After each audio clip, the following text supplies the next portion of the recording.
This is Jordan Grace, and you're listening to the Social Suplex Podcast Network. PWI, this is One Nation Radio. You better get it right. Rich Latta, James Boyd came to give them life. The Blackest Wrestling Podcast has come to kick all ass and drop it 6 feet if they kicking trash. Word, let me welcome y'all to something different. And if you dig it, man, you should let some friends listen. We be getting it in, this on the regular, dude.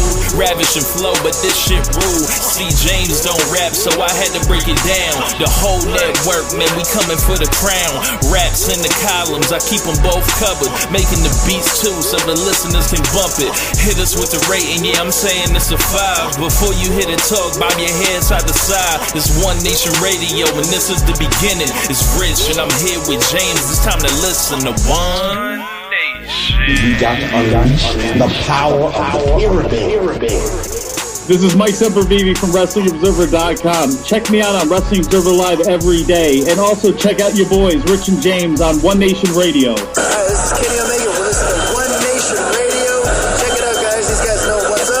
Big Kenny Omega fans, and that's all that counts to me. Goodbye and good night.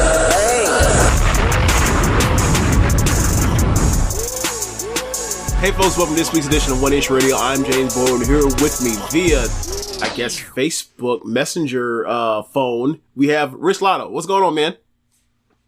Not much, man. It's just ready for a traditional One Nation Radio, an old school One Nation Radio as well, a podcast. Something people are not listening to live. This is going to be interesting. Yeah. It's been a while since we've done one of these, right? Like, I mean, ever since we pretty much moved over to Twitch, yeah.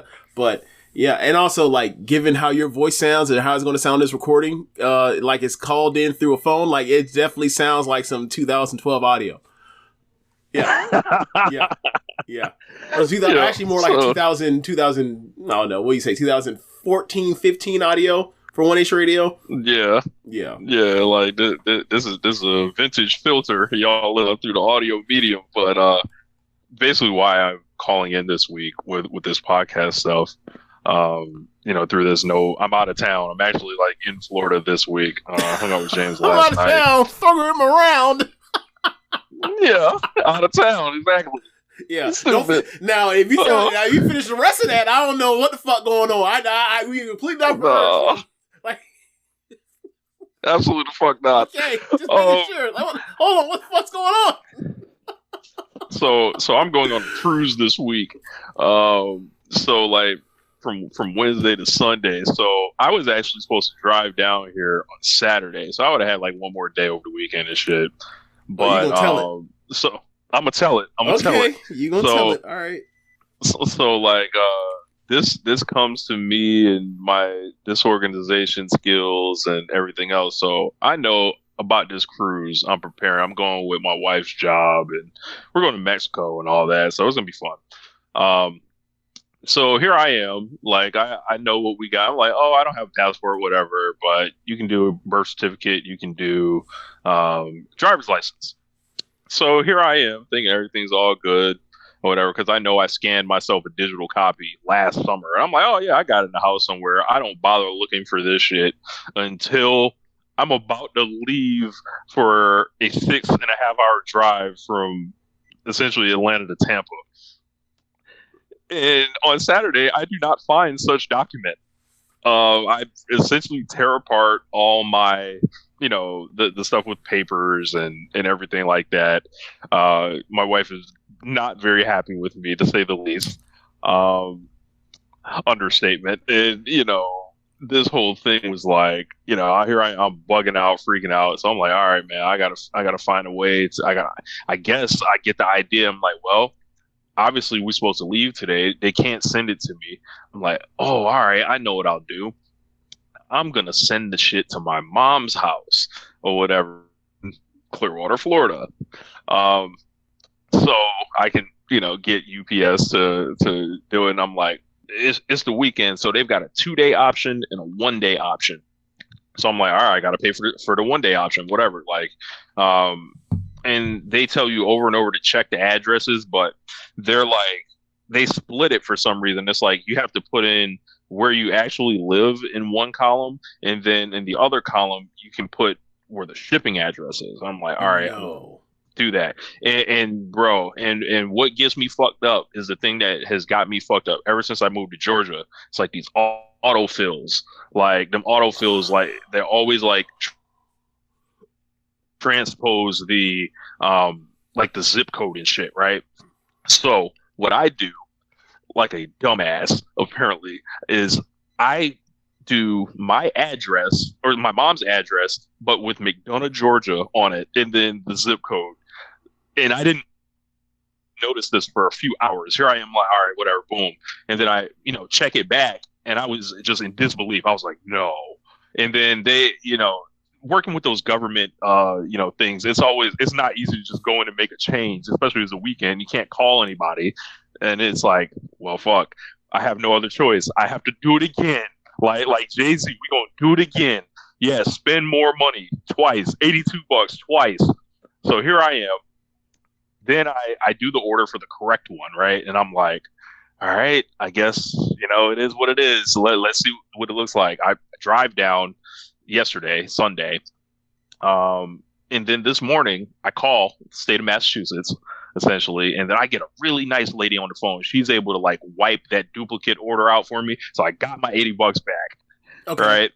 And it was like, that was a huge relief. And she was like, seemed to know exactly like, everything she needed to know. And then I was like, well, can you ensure that this ships for me? Because it's looking like even me selecting the 1 day option, like they're just going to send it out on Tuesday or whatever. It's going to be, Wednesday. And I got to get on the boat on Wednesday at like 11 a.m. So here I am like, fuck. And she gives me some phone number, right? I call that number. I get this guy and he's like, well, I can't help you, but I can transfer you to whoever. I'm like, cool. And the lady's like, originally said, if you talk to them, they will pull your case file early and they can get it in the mail for you and they can get there a day early when essentially I need it. So I'm like, all right, I'm operating on a women of prayer. I'm like, I'm just calling all these government agencies. I end up calling this guy back and, like at least 3 times because I can't call the desk directly. I have to get transferred. So I don't know if he's annoyed with me or whatever, but he seemed really nice. He was like, call me back as many times as you want or whatever. I didn't know if he was being sarcastic, but eventually, like, I was able to leave a message or whatever. I left 3 different messages and sent an email to the people. And I'm just sitting here like, man, ain't nobody about to call me back. Here I am about 1 o'clock today. And I get a message from an email. The person was like, I've got your voicemail. I also got your email. I pulled your shit. And it should be to you tomorrow. So after all this, in the end, a real nigga won. Yes, I was given the tracking number, okay. And then this shit will arrive between 1 o'clock and 3 o'clock tomorrow.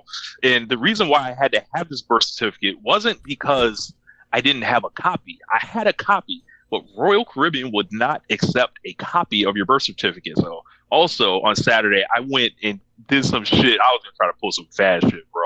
I got a color print of the birth certificate. And what I did was I went to the UPS store around the corner from my house and I got that shit notarized. And they just did it. They didn't even they were like, all right, cool, sure. And they did it. So I'm like, well, I got a notarization one. I've got a digital copy of the real shit. Let me on the boat or whatever. But I'm not even going to have to worry about that because the real shit's showing up tomorrow. And, it just shows that eventually real niggas win.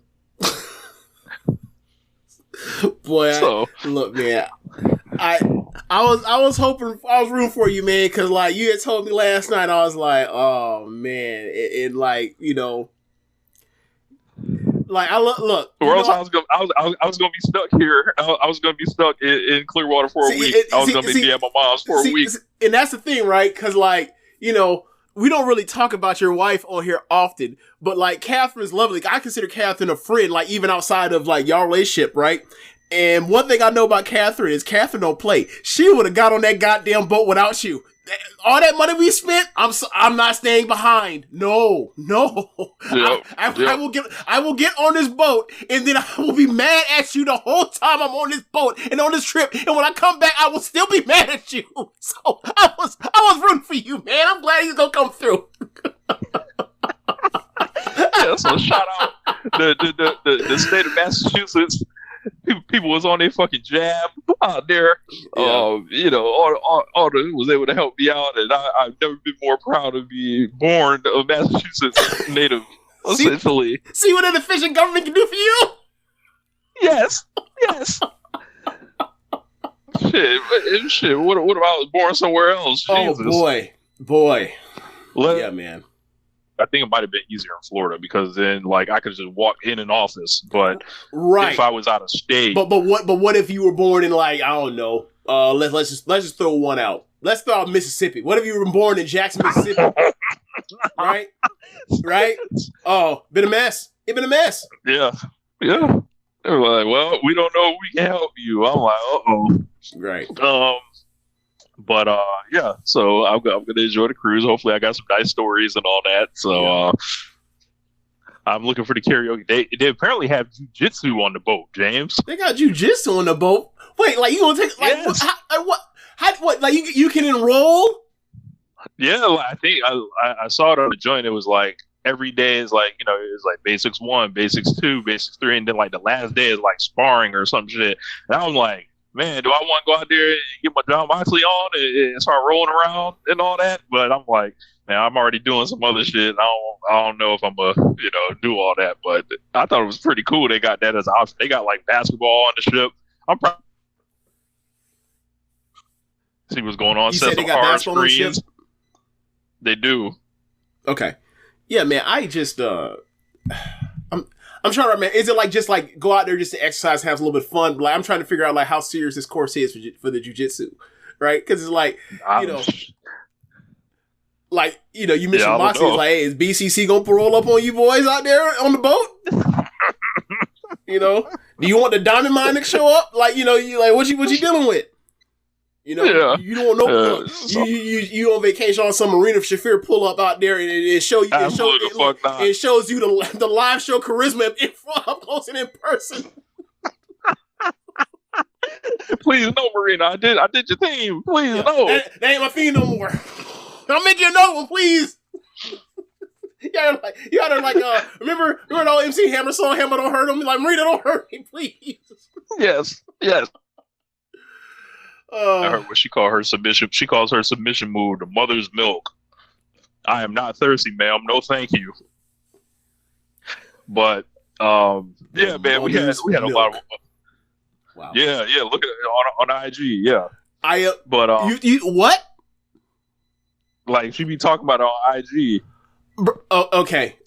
I'm about to say you like look it up on IG. Like I'm not typing into any search database of mother's milk. Not happening. Not happening. No. So, Shannon Sharpe last week. This man. So we've got all the information now. This shit looks like it was a rollout or whatever the fuck. But here I am. I think I had just clocked back into work or some shit, and then they was like, "Yeah, Shannon Sharpe out here on IG just got an IG video or whatever." Click on it. And then I was like, hold on, what? And I just hear the audio, all the same audio y'all heard. And I'm like, that's definitely him. And I don't know who Michelle is, but they seem to be having fun. And then I was just like, So, like, he plays the thing like he's hacked, whatever. I'm like, how the fuck did your IG live get hacked, but you still on it? That don't make a lick of sense. I got it back, and I changed the password. Okay.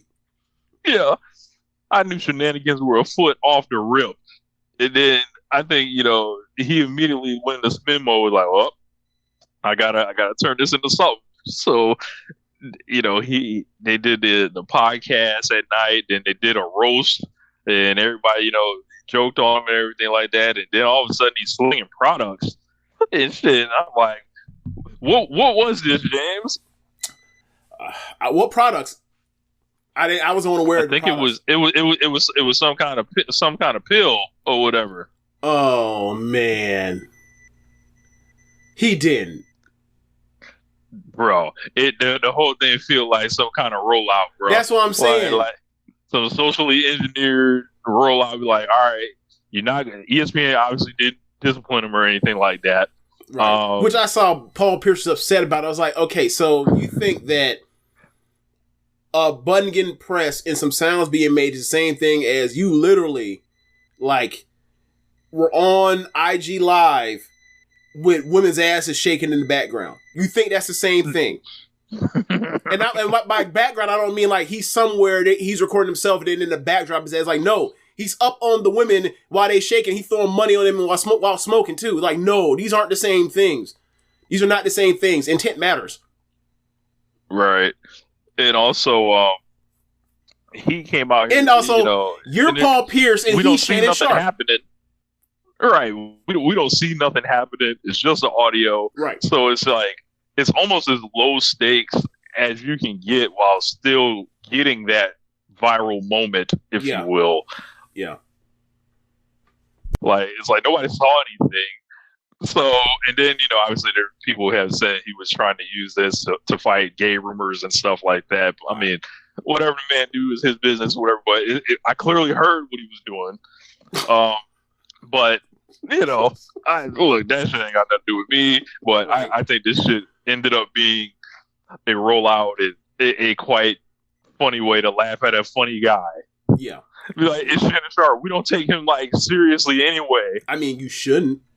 I mean, and I don't mean in a bad way. Like, certain things, like... It's like he's entertaining. Like, he's not, like... It's not like it's like fucking... It's not like it's Bomani Jones. Right. Or something like that. It's like, no, this guy is clearly being an entertainer, and he's funny, typically. The only thing that shot out of that show, it wasn't Ocho Cinco that did some shit like this. You would think it would have been him doing this, with Real? This shit. Yeah, with Real. Yeah. Because, like, the thing is funny part about it is, like, I don't watch those shows. I only see clips of them online. And he constantly and Chad constantly talking about his lady at the time. He calls her Rail. I don't know what her full name is, but like he be saying all sorts of crazy shit. So, but the one thing that the one that killed me. I saw a clip of it when they were talking post this situation was they were two things. One was, everyone was getting on Shannon talking about how he was out of breath or whatever else. And then, cause it's like, I don't think Shannon started doing cardio, do you?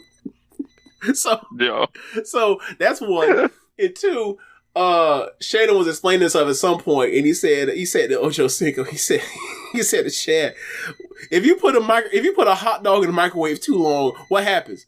He said, and then Chad was like, he said, it bust, don't it? He said, yeah, that's me. I was the hot dog. I was like, holy shit. I'm like, hey, I've never heard it described that way, but you're a damn fool. So yeah, man, I mean, whatever. I'm sure today when he was on First Take, I'm sure it boosted the rating, which is sad. I mean, I'm sure it did. I'm sure it did. Yeah. But yeah, man, it was just funny because it's like, whether it's a rollout or whatever else, who knows? I wouldn't be surprised one way at all. But for me, it was just funny. It was like, yo, what's happening? He's caught lagging out there. Oh Lord, okay. Yeah. It was just funny to me because it's like there was so much funny stuff around it as far as his content afterwards, immediately following. So yeah, I mean, that was a good one. The whole hot dog busting was like that's fucking hilarious. Yeah. So I came across something, just as I was talking to you. So it's kind of like it's some like insider about the AEW TV deal. We haven't talked about it really much on this show because it's like I figure when they announce it, they're gonna announce it. I haven't really heard anything. It's almost like the AEW's new TV deal is almost like Detox. Yeah. It's like all right, man. There's recorded tracks and everything. They'll figure it out. But I actually see something here that actually seems like worth sharing. Like if whatever. So basically I don't know what the column is from. John Oren of Puck News, and apparently he's very reputable. Someone actually just posted this in the Trish and Sarah Discord channel page inside the Social Suplex Discord. A poppin' place to say the least. So he said the insiders are telling them that a formal announcement could come as soon as next week barring any last minute challenges, it looked like it will be 4-year deal, 3 years guaranteed plus an option, and $170 million a year per number floating around wrestling message boards is apparently in the ballpark. So if it's a 4-year deal with 3 years guaranteed plus an option, so say that whole thing goes through, that sounds like 4 years, $680 million. So, Rich, your vacation, your cruise, your trip, when do you get back from it? When do you get back on domestic land? Sunday. So, okay. All right. Just want to make sure, because like that is something that will be clipped up and be used if that is so the case, right? Like there will be so much shit for me and you to talk about. we always, we for years we talked like, look, man, the ranking and the rating stands up to saying, so like they're going to get more than just this Kevin Durant contract on their second deal after they got the Kevin Durant contract, and people, pretended like that wasn't a big deal. So if this does land in that way, man, a lot of people have to eat a lot of crow. A lot of people have to go into hiding. A lot of people are going to have to shut the fuck up. A lot of people are not to be listened to, right?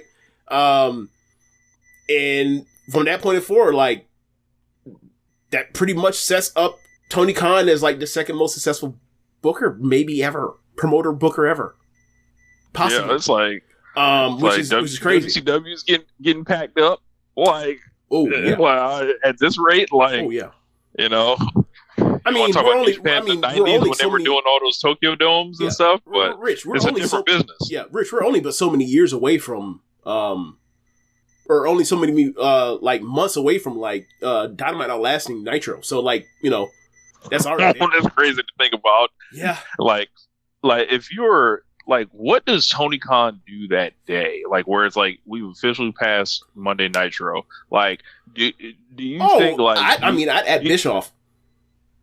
Like, I think you can. I think you can do something even a little better than that, James. Like, I think you got to send a bag of shit there at Bischoff's house and put it on the front steps and light it on fire and hit the doorbell. And when he steps out, I think that's what you got to do. All right, that's very childish, Rich. That's very, very childish. Very, very mature, Rich. Very mature. Yeah, I mean, yeah, man, yeah. It's he earned it. You deserve it. yeah. But yeah, that's a lot of money to go around. That's a lot for these massive contracts that guys are getting left and right. I'm like, overpaying? Nah, man.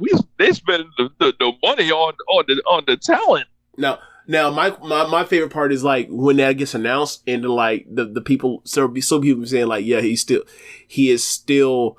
Like, they still haven't made a profit. It's like, okay, you fucking numbskulls. All right, man. All right. Still haven't made a profit. $600 million. You think he's already spent $600 million on this? You think so? That's nuts.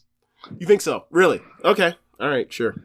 So, we'll wait on that. We'll wait on that. We'll wait till you get back on land for that one. Yeah. Yeah, that'll be, whenever that comes out. That comes Jesus. I'm going to need the emergency Trish and Sarah podcast. I'm going to need one of the B episodes that they drop. We're going to need that up there. We're going to need to pull in Keepin It Strong Style to win on this and how this is going to affect, Shinny Hon. We're going to need to talk to Austin and Floyd. I want to hear, from those guys on it. Tunnel talk. You got to put, We're gonna make them talk about the facts. No feeling. We're gonna talk about the facts. I think like what I really want to hear from and people aren't even on the podcast network. Like I want to hear from people like, someone that tells me like, hey, they sold like almost 50,000 seats, or they sold like 50,000 seats to Wembley. Is like, oh, they're cold. I want to talk to people that told me stuff like that. And I'm like, okay, man. If you say so. Sick. Like, I think most of the year, since the beginning of the year, we both like, hey, man, both of these companies are doing well on TV. I think there was a point at like very beginning of the year, very end of last year, where we did a segment that got clipped up about like, why does it seem like so many people online seem miserable? And I was like, bro, I don't get it, because it seems like both companies doing very well for themselves right now. And I think it's just like, obviously the algorithm seeks the negativity, it thrives off of it. But like, I see really not that many big picture problems when it comes to this stuff. And when that number come through, and we have, most successful WWE's ever been, paired with the most successful and healthiest number 2 promotion in the country, in the world has ever been, it's gonna be hard. It's gonna be real hard it's gonna be like, hey, One Nation Radio, Social Suplex Podcast Network, always ahead. So, you paying somebody $15 a month for with dozens of Out of Touch podcasts, they're like, I don't know, man. Like, you might want to reconsider.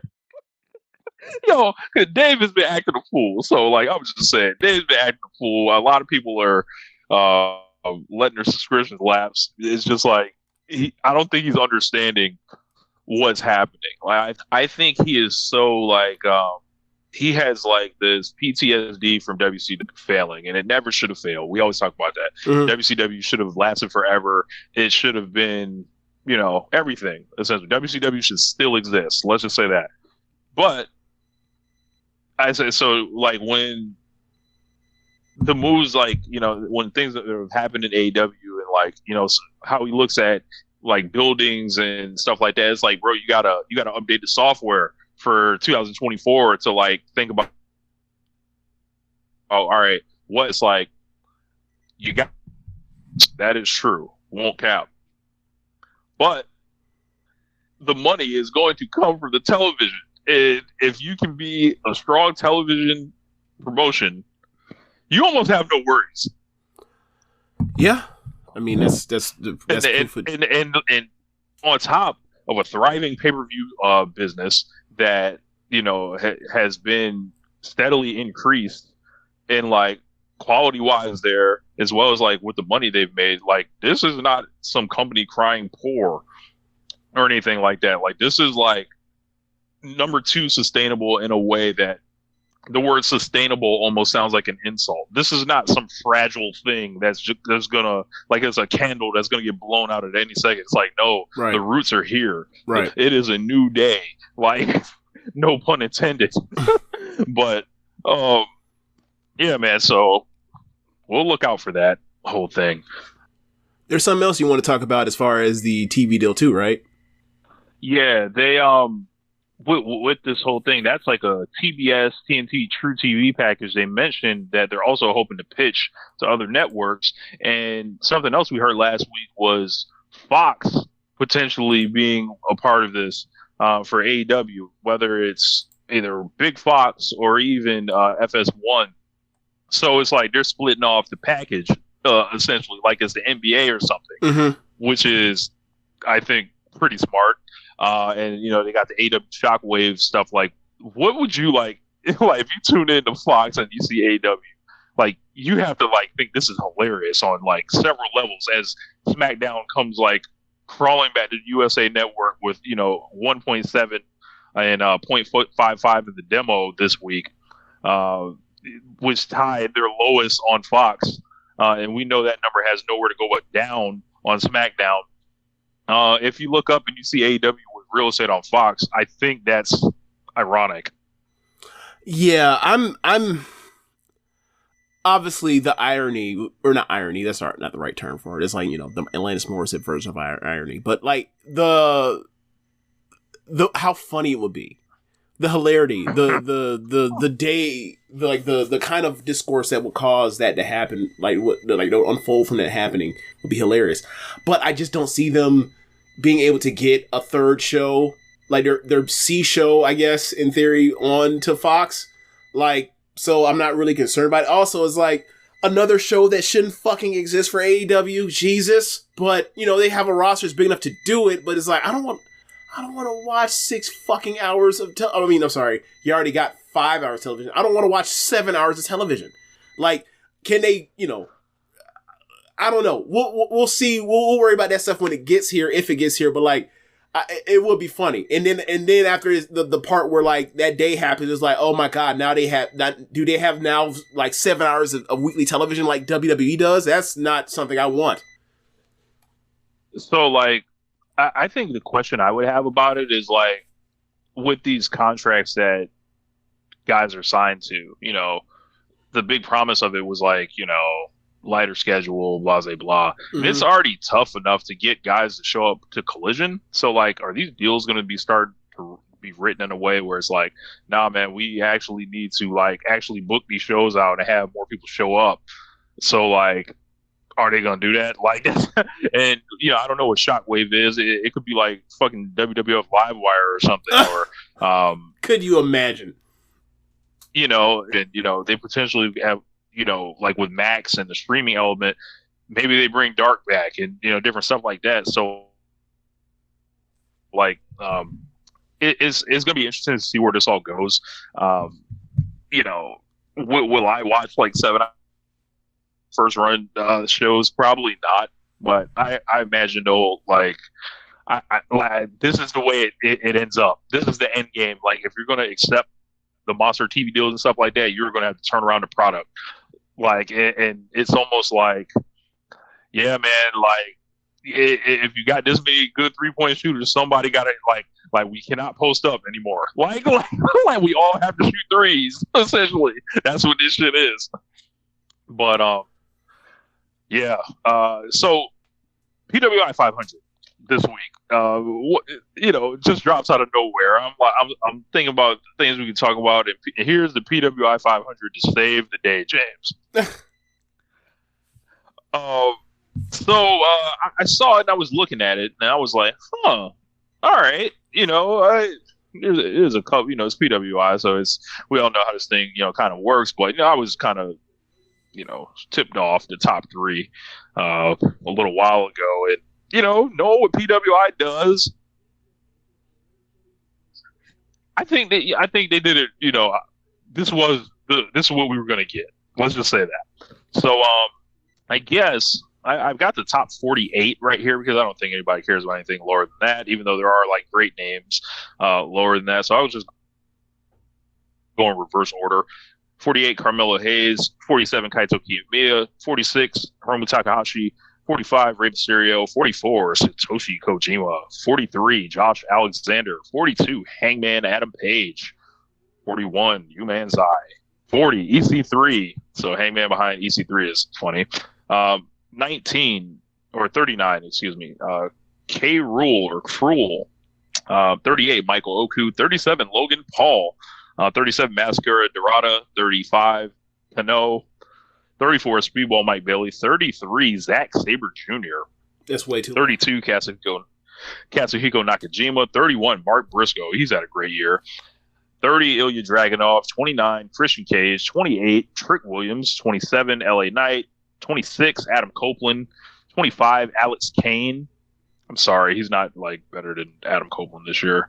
24, Orange Cassidy. 23, Alex Shelley. 22, Nick Nemeth and all his belts that he won everywhere. 21, Kazuchika Okada. 20, Eddie Kingston. 19, Mustafa Ali. 18, El Hijo del Vikingo. 17, Main Event Jey Uso. 16, Sonata. 15, Moose. 14, Bryan Danielson. 13, Drew McIntyre. 12, Sami Zayn. Remember him? 11, Samoa Joe. 10, Mystico. Okay. 9, Gunther. 8, Jon Moxley. 7, MJF. 6, Damian Priest. 5, Tetsuya Naito. 4, Seth freaking Rollins.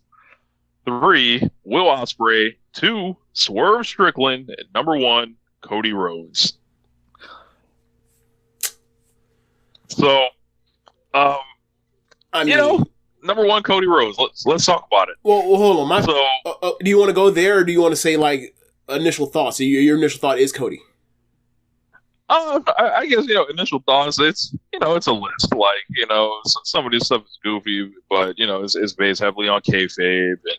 Right. So since it's based heavily on kayfabe, like, since when did they go to the point to where like they are now so hard on people, or not hard? So using the criteria that used to always be like how active you were in the ring to now, like, all of a sudden Roman Reigns went from, in kayfabe, the number one guy in pro wrestling for years, to now he's still just as strong in kayfabe, but he doesn't wrestle as much anymore. So therefore now he's not one of the 50 top wrestlers in kayfabe anymore. That's insane to me. Yeah, like they, his schedule has dropped to like an even like bigger degree than That's it true. had been a couple years ago. Yep. So at some point there, some activity stuff has to come in, but like, I think you could make an exception for Roman Reigns and be like, he's number 15 just randomly like that or something. But like, unless the criteria change drastically, like, I don't see like the Brock Lesnar years, you know what I mean? Like, it's what has happened. And also, like, he hasn't wrestled a lot for like 3 years now. This is like his third year not wrestling a lot. So like, what, you know what I mean? It seems kind of strange to me. See, we got our same pattern of Mexico being number 10. The only thing that didn't happen is Impact didn't get a guy in the top 10. Usually they do. Moose had to settle for number 15. Naito, a shamboggly horrific year, strictly carried by his G1 win and Tokyo Dome win. Seth freaking Rollins and Damian Priest on here with that fake belt over MJF, who missed all those months. John Moxley, I don't know. His worst year since 2018. Yeah, he was not like he lost a lot actually. Like, he lost to Orange Cassidy. He lost to Phoenix at a certain point. He lost, and then he was like disappearing. I know he won the IWGP belt and stuff like that, probably during the grading period, but he did. I don't know. It wasn't a strong year for him. I would think Gunther might have got a little higher here, but he didn't. But this thing really goes 3 deep as far as how interesting it is to me. Okay. Cody, Swerve, and Ospreay. So Cody being number 1, I don't have a problem with knowing what PWI is, what they do. They reward the winner of the WrestleMania main event. Like, they just do that. Like, you look this thing up. It's in a year where like there's no bullshit or weird things like a part-timer winning the main event or some shit like that. Chances are, especially if this person's top champion, it kind of is set in stone. But let's talk about Swerve Strickland. At number 2, Swerve, not typically a fan of lists, understatement. Those of you that know, but him, number 2, the highest black wrestler ever in this thing, tied with The Rock in like the year 2000. He was also number 2. Rock never won one of these? Hell of an accomplishment. No, he was number 2. Triple H. Get the fuck out of here. Right, go ahead. 2000. But yeah, Swerve gets at number 2. Obviously, he had a really strong year from pretty much all in going forward.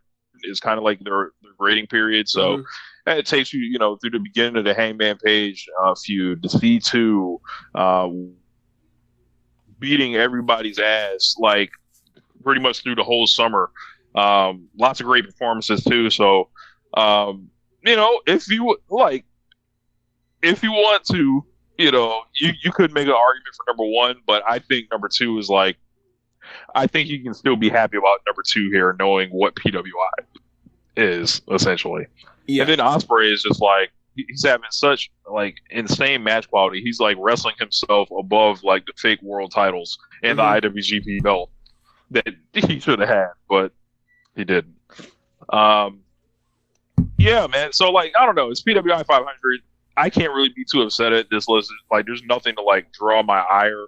I'm sure like I'll see goofy things like EC3 being above Hangman Page. I will think are funny, but at this stage in the game, I think most of us kind of know what it is. Sonata and Jey Uso being next to each other would have just been hilarious to think about those two guys wrestling each other. A man with all the charisma and a man with none. Yeah, that would have been something. I don't know. What do you make of this whole thing, man? Or the top three at least. I think that's appropriate. The top three. I think the top three, like, more or less, separated themselves. I mean, I would throw Danielson in there, but Danielson lost a lot of his big matches, so that's the thing that keeps him down. The Seth Rollins thing, because of that belt, is just ridiculous. Priest being up there because of that belt when he only had it for, a couple months. I guess you could also say the tag run. It's just weird. But what he also gets a kayfabe bump for Money in the Bank, which is like, why would you get a kayfabe bump for Money in the Bank? You won a ladder match and then you're going to cash in on somebody.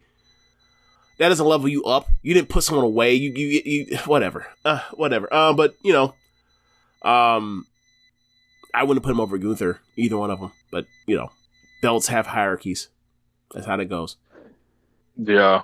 So my man BJ Bethel saying is, if AEW gets a deal with FS1, expect the total of two deals to be around 180 to 200 million per year. Wow. Run it up. Wow. Man. So, yeah. But as far as the Swerve so thing, let's talk. Hold on. As far as the Swerve thing, like, there is a great case to be made, like Swerve, like, as far as major American pro wrestling is having, like, I think I've said this before, but, like, he is having the greatest run that any black wrestler has ever had on, like, critically, on, like, North American major professional wrestling television. Like, it is, it's The Rock, and then what else do we got? Honestly, look, I'll tell you who we ain't got. We ain't got Mark Henry. Or we ain't got Booker T. We ain't got the New Day. Yep. We ain't got the Street Profits. We ain't got Ron Simmons. Ricochet. We ain't got Ricochet. We got Stevie Ray. Right. We ain't got Ahmed Johnson. We ain't got Bobby Lashley. Virgil. We ain't got none of that. Right. Virgil. Yeah. Shout out to Virgil. Yeah. Oh. Yeah. Like that. So that's why I'm saying it's him, man. Yeah. Yeah. We ain't got Ricky Starks. But it's him. This was something I kind of said like a long time ago, like where I was looking at, all right, who is the answer essentially, like who's going to be like, because I think if you think about it, it's like there was Keith Lee, you got Street Profit guys, you got Swerve, you got Ricochet. You have this Leo Rush. You absolutely have the talent in place to do this. Is will they get the opportunity? Will the crowd, attach to them in that way? Because it's always that's the balance of the NBA, right? Like, how do we market and sell black athletes, black entertainers, whatever you want to call it, to a majority white audience, and the white audience eventually takes to it in a way to where like they enjoy him whether he's bad or good, right. And that's the difficulty of it. Like, I remember, early on, hell, NXT, when y'all at your friendships first kind of started to kind of like blossom. Like, you were talking about how like he wanted to be a heel, and you were like, I think he should be a babyface or whatever else. And like it's very hard. It's very hard because if you go, and I agreed with him at the point in time when you tell me you think he's babyface, I was like, because if he comes babyface, historically, when you're babyface and you're black, they're gonna say you got all the tools, and they're gonna make you a white meat babyface, and you're gonna have no edge. Yeah. And I'll have to take the L on that one. It's not necessarily that he's not talented to make it work. Is that like the history is? He did end up winning it as a babyface. He did end up winning it as a babyface, though. So I'll take a little bit on that. Yeah, like the whole thing is like you got to get people to care, and like this, we know where we live. We know who's watching these shows. Like, to get people to care in a way other than just he's I enjoy his match. Like the actual care, like what getting into the character. Like him getting roots into promotion, like him doing all those jobs for people, him, you know, going to tag team right at first, it paid off. He went, you know, he went the harder way. He really did, you know? Yeah. So like, hats off to him. And, you know, I feel like he's going to be someone that's going to be on this list up high for years to come. Like whether it's on this show, whether it's F4W, Sports Illustrated, PWI, I think we're gonna look out for him, especially like knowing how that title run went. So yeah. Yeah, man. One other thing I want to talk about. So like, I got this weird idea today. I don't know what brought it up, but I think somebody had started talking about sitcoms, and they sent a list of 5 shows from person on Twitter that apparently had a terrible list. And I was like, where's Living Single? And then I was like, immediately I'm in the group chat with all the guys. I'm like, hey man, I need y'all rankings of the Living Single women. I didn't say rankings of what. Like I just need the rankings. I left it up to them. I was like, I need to know the 1 through 4 seeds. And then I was like, well, why don't I run a G1 block? So that I've got the G1 block of Living Single. We have Max, we have Khadijah, we have Regine, and Sinclair. And if you've never watched Living Single, please check it out. Watch an episode. Essentially, Friends was ripped off from it. And I watched it to this day. No. I'm sorry. They ripped. No. Friends ripped them off. You got to say it in a way so they understand. Yeah, like the template was in place for the very bold idea of let's do a sitcom around 20-somethings that are living in New York and they're all single. Like what a maverick trailblazing idea. But like Living Single did it first, and then a year or two later they decided on NBC to run Friends with 6 people instead of basically the 4 women. Yeah. So my personal ranks were number 1 was Max. Okay. Then 2 was Khadijah, then Regine, and then Sinclair. So like essentially like I came to, you know, my G1 results. It was like day 1, Max defeats Regine. Khadijah defeats Sinclair. Day 2, Max defeats Khadijah. Regine defeats Sinclair. Day 3, Sinclair defeats Max because Max nailed it in and Sinclair was playing for pride. And then Khadijah defeats Regine, making Max's Day 2 victory, making her the winner for me via tie breaker head to head with Khadijah. James, can I get your top 4 of the Living Singles? You want my top 4? Yes. Okay, so I am going to go. Man, I'm gonna go Maxine first. Team Max, let's go. We're unified on this podcast. I'm going to go Max first. I am. I'm going to go Regine second.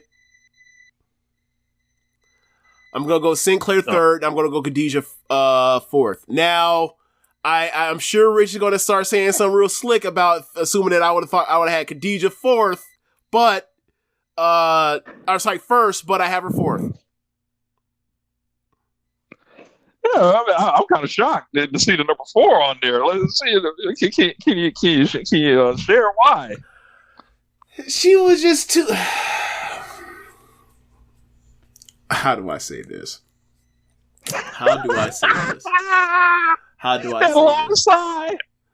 Okay.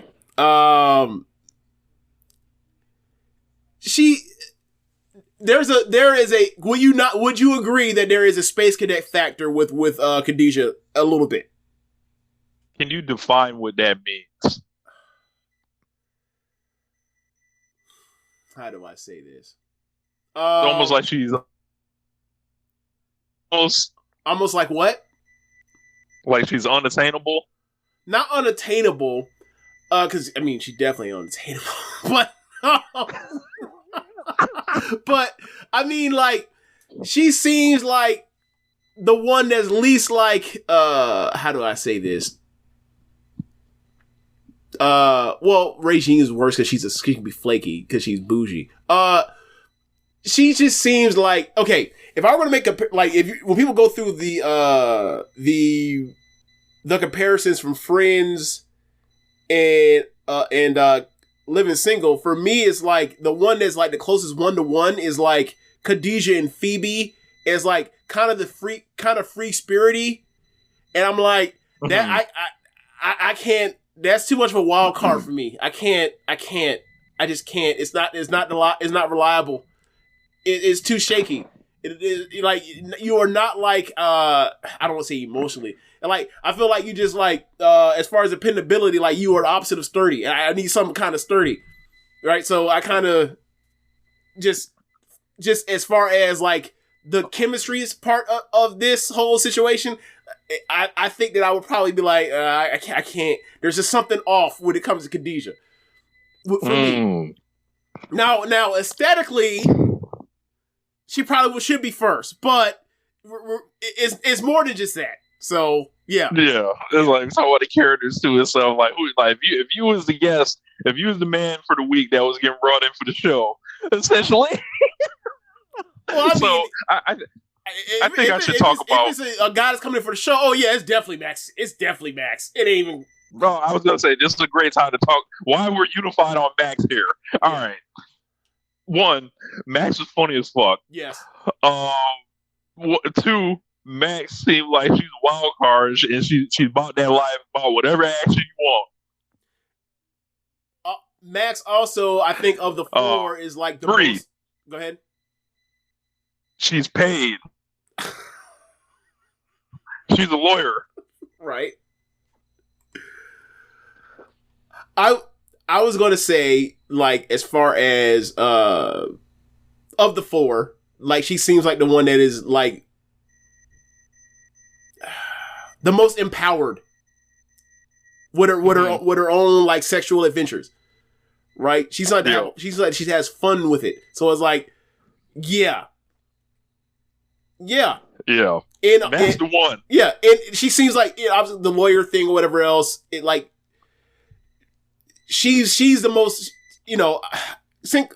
like she seems like the most sure of herself in that way when it comes to relationships. Like she knows what she wants and what she's looking for. Like and don't get me wrong, like Regine definitely she's looking for a rich ass nigga, but like at the same time, like that's just a goal. It's more like. She's looking for someone to fit a goal as opposed to Maxine, where it's like she seemingly like already knows what she wants out of a partner. You know what I'm saying? I think you come to this show for Khadijah and you wind up staying because of Max. And I think Max is. I mean, the Khadijah, basically the Khadijah, relationship with Buddy, like that was a big part of like the romance of the show, a big part of it. Max and TJ. Wait, what? You're talking about Max and TC? You're right, I'm fucking up. You're right. It's either TJ or TC, one of the letters, but I think Max is by far like the most fully fleshed out person on the show. Like Sinclair, she loves Overton. She just loves Overton. Like you can shut the door off there, and she's like mindlessly hilarious. Regine, as you mentioned, she's looking for a rich ass nigga. Like she's like, I don't know, she's not real down to earth. Let's just say that. But Max, down to earth, chill. Any setting would not throw Max off. I feel like so. Max is definitely the one on here. So. Then I got to thinking, I was like, all right, man. So if this is how it is, like, at the same time, Rich, this is going on. Rich, I got to make it. Okay. Got to fix this up. Okay. So I flipped up in my mind because I haven't watched Living Single since like in 20 years. I mixed up Khadijah with Sinclair. Oh, okay. That's Queen Latifah. Yes, right. I for some reason I had Khadijah as being Sinclair in reverse because they were in the same house together, whatever. They were like the number two. So yeah. So all right. So to re-rank this, still got Max number 1. Still got Regine number 2. Still got Khadijah 3 and got Sinclair number 4. And Rich would probably be like, Sinclair would probably be number 1 for me, but Free Spirit, yeah, sorry. So all the things that you heard me say previously on this podcast that I said was Khadijah, I applied them to Sinclair. Sorry about that. Sorry. Yeah, so... now it makes more sense when I was saying the Free Spirit stuff, right? Right, okay, right. I'm like, hold on. What? Like, yeah, sorry. But, yeah, Max still, Max was 1. But, as this show was happening in the mid-90s, something else was happening before, these women were kind of like the 4 pillars, I think about at the same exact time, John Bauer was booking. So I'm like, well, if we think about the show, and my man, Dr. Larry in the show, he had gave his list on who he thought it was. This is who I think each, person was. Like, we got Khadijah is Masawa because she's the leader of the show. Yeah, well, yes, she is Masawa. Yes. I'm going with Max as Kobashi just because she got the fighter spirit and everyone just loves her. I'm going with Regine as Kawada because Regine's yellow and small. See, this is the kind of thing I'll be saying about Kawada behind the scenes. And Kawada wears yellow on the trunks. Right. And he's chasing Masawa around. Right. And then Tao is Sinclair. Okay. And she's there too. Yeah. So very much so. So Sue Williams, write in. Let me know what you think of this. Will Watson, let me know what you think of this. Phil Lindsay. Sierra. This is Sierra ass topic right here. This is a Sierra, and the Lyric might be too young to even know about Living Single. If she was older, she would be in on this too. Lyric, yeah. She probably seen it, maybe. Yeah, Lyric, hit me up if you know what we talk about here. I'm finna get shit for mixing them two up. I already know it. It is what it is. Whatever. I'll live with the shame for the joke. It is what it is. Yeah. It made the segment better. I know y'all never listen like, wait, what? Free Spirit? Khadijah's a free spirit? What the fuck is James talking about? And then now all of a sudden it clicks like, oh, never mind. Yeah. Yep. Yeah. Sorry about that. I wonder, what streaming is it on? What streaming is it on Hulu? I believe it's on Hulu. All right, I might have to rewatch it. Yeah. Like, it's, they got all the seasons up there. I'll throw it on time to time. So it's a really great show. Like, so I think the last episode I remember watching was like whatever season it was, like right when Sinclair got married. Got you. Yeah, I think that's when I left off on it. Well, yeah, man. So then we had Dynamite review. Yes, we have the Dynamite review. Let me pull up the notes for that. And by notes, I mean I'm going to F4W and I'm going to the live results. All right. AEW comes on air with footage of Moxley leaving All Out, saying he hopes that people don't think he enjoyed what he did to Danielson. He didn't. Danielson doesn't have the stomach to for this any longer. As 2 years ago, they made a commitment to something real, something that would last years after they're gone from AEW. An idea that couldn't be destroyed, not for money or recognition. Then he then says he is no villain nor hero. He is the one true king of these lands. They tried Danielson's way, but diplomacy has failed, and now he chooses war.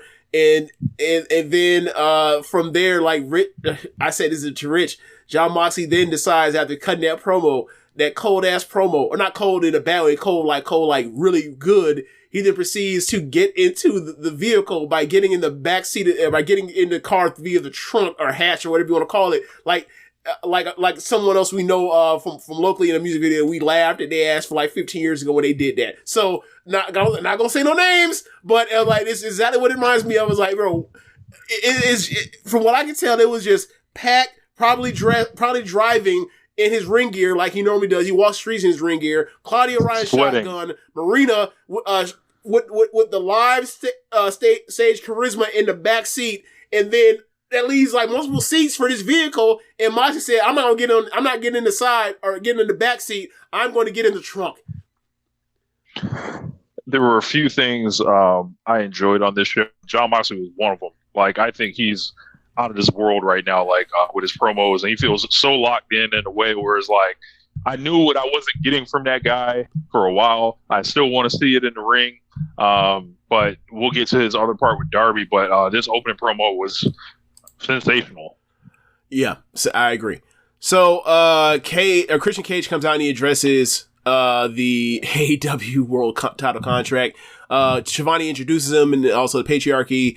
Loud boos. I'm reading this. I'm reading the show notes. Loud boos and during this show. Loud. Are we sure you want to characterize this Lexington, Kentucky crowd from last Wednesday as loud? Not sure about that. Anyway, they bring up the Casino Gauntlet contract, guaranteeing him an AEW World Title shot anytime he wants. Cage said his son Nick Wayne told him the word on the street is that Cage has infinite aura. I laughed at that because, live stage charisma, aura, Riz, basically all the same thing. Yes.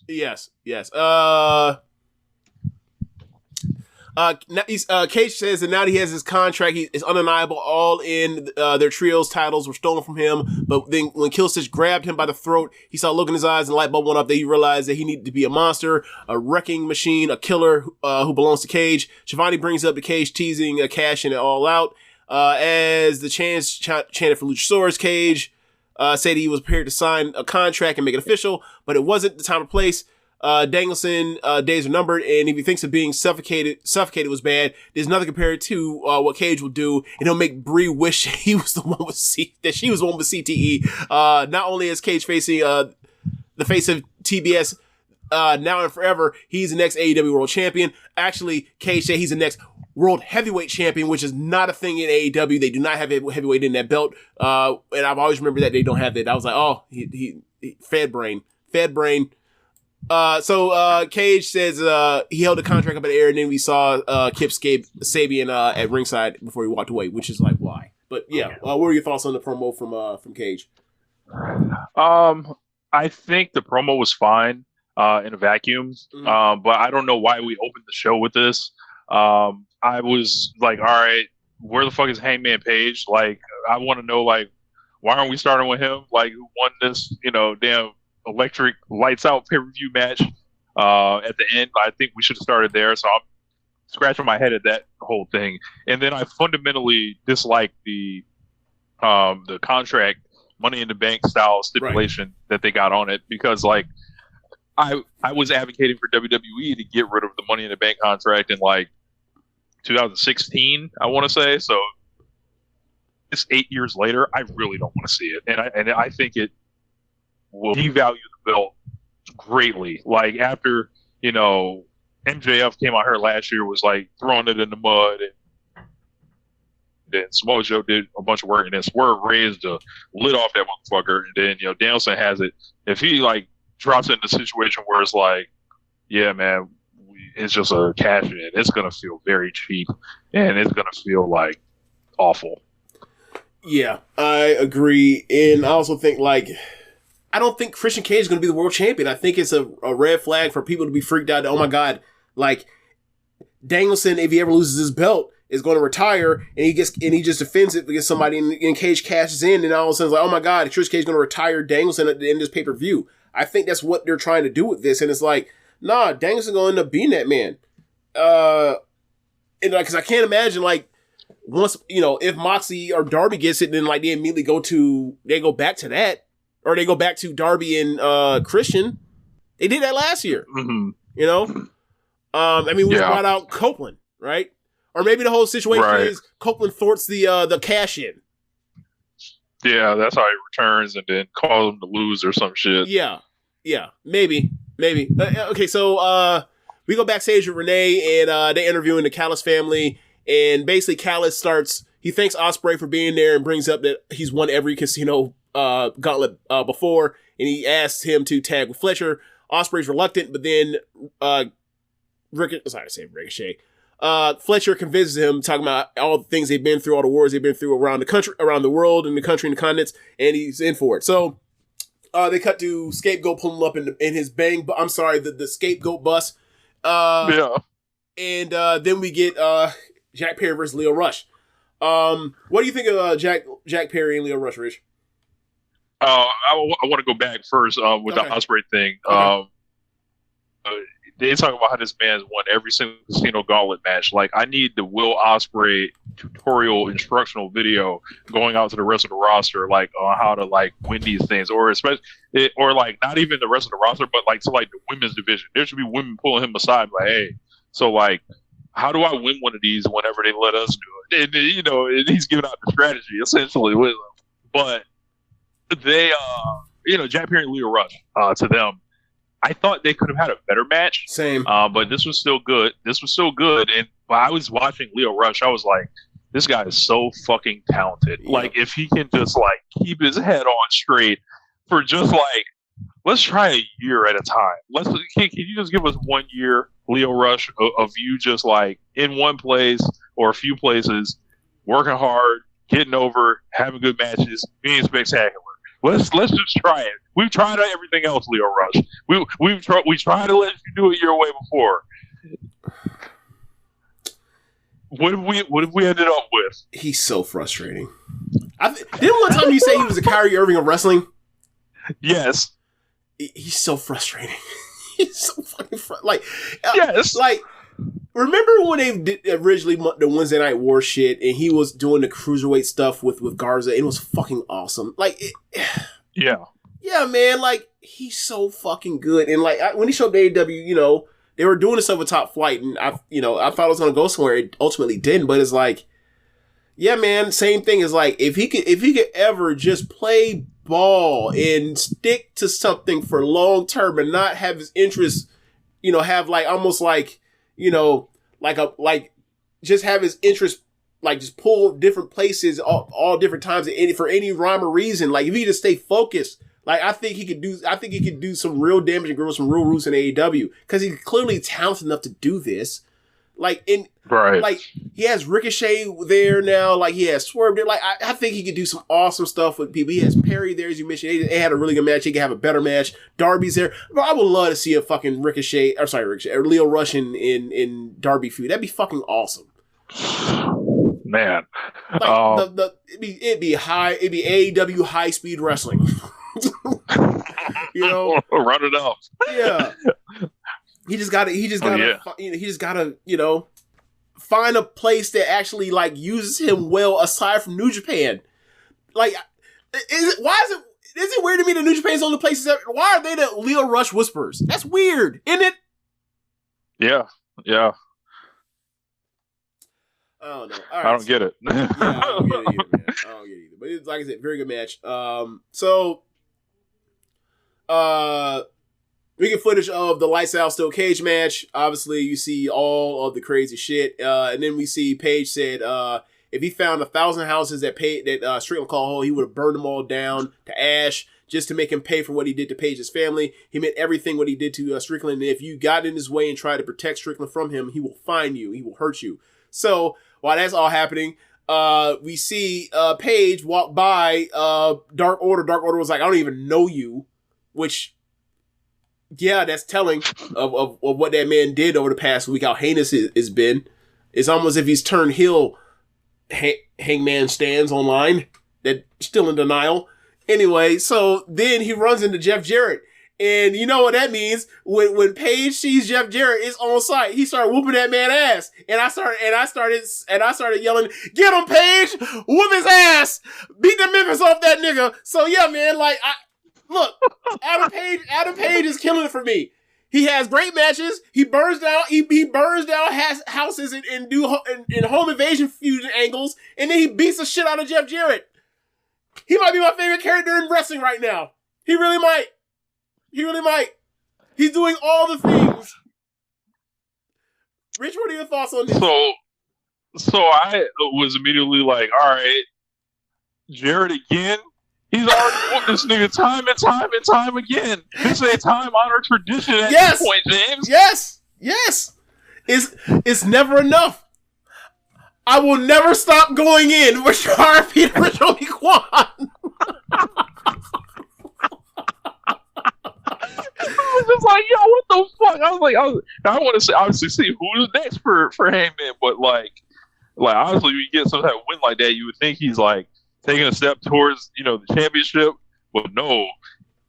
So they gotta, eventually have the Memphis Street fight or whatever the fuck they can do, because he beat them in a regular match and then they fought all over. So if they're brawling all over the place, Memphis Street fight, I think you gotta line it up to where it's in fucking Memphis, and Hangman rides a horse into that motherfucker, and them two get a main event on Dynamite at this point. Look, man, I don't know how this Jeff Jarrett thing is going to end, but I know who needs to end it. It needs to be Hangman Page. Can we get Hangman Page to retire this man? If Hangman, now Rich, what? Now you know me.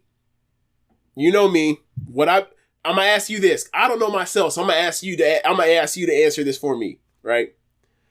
If Hangman Page were to retire Jeff Jarrett in Memphis, would James Boyd have the integrity to not make Adam Page his 2024 Wrestler of the Year? Would James Boyd be able to hold up to that standard?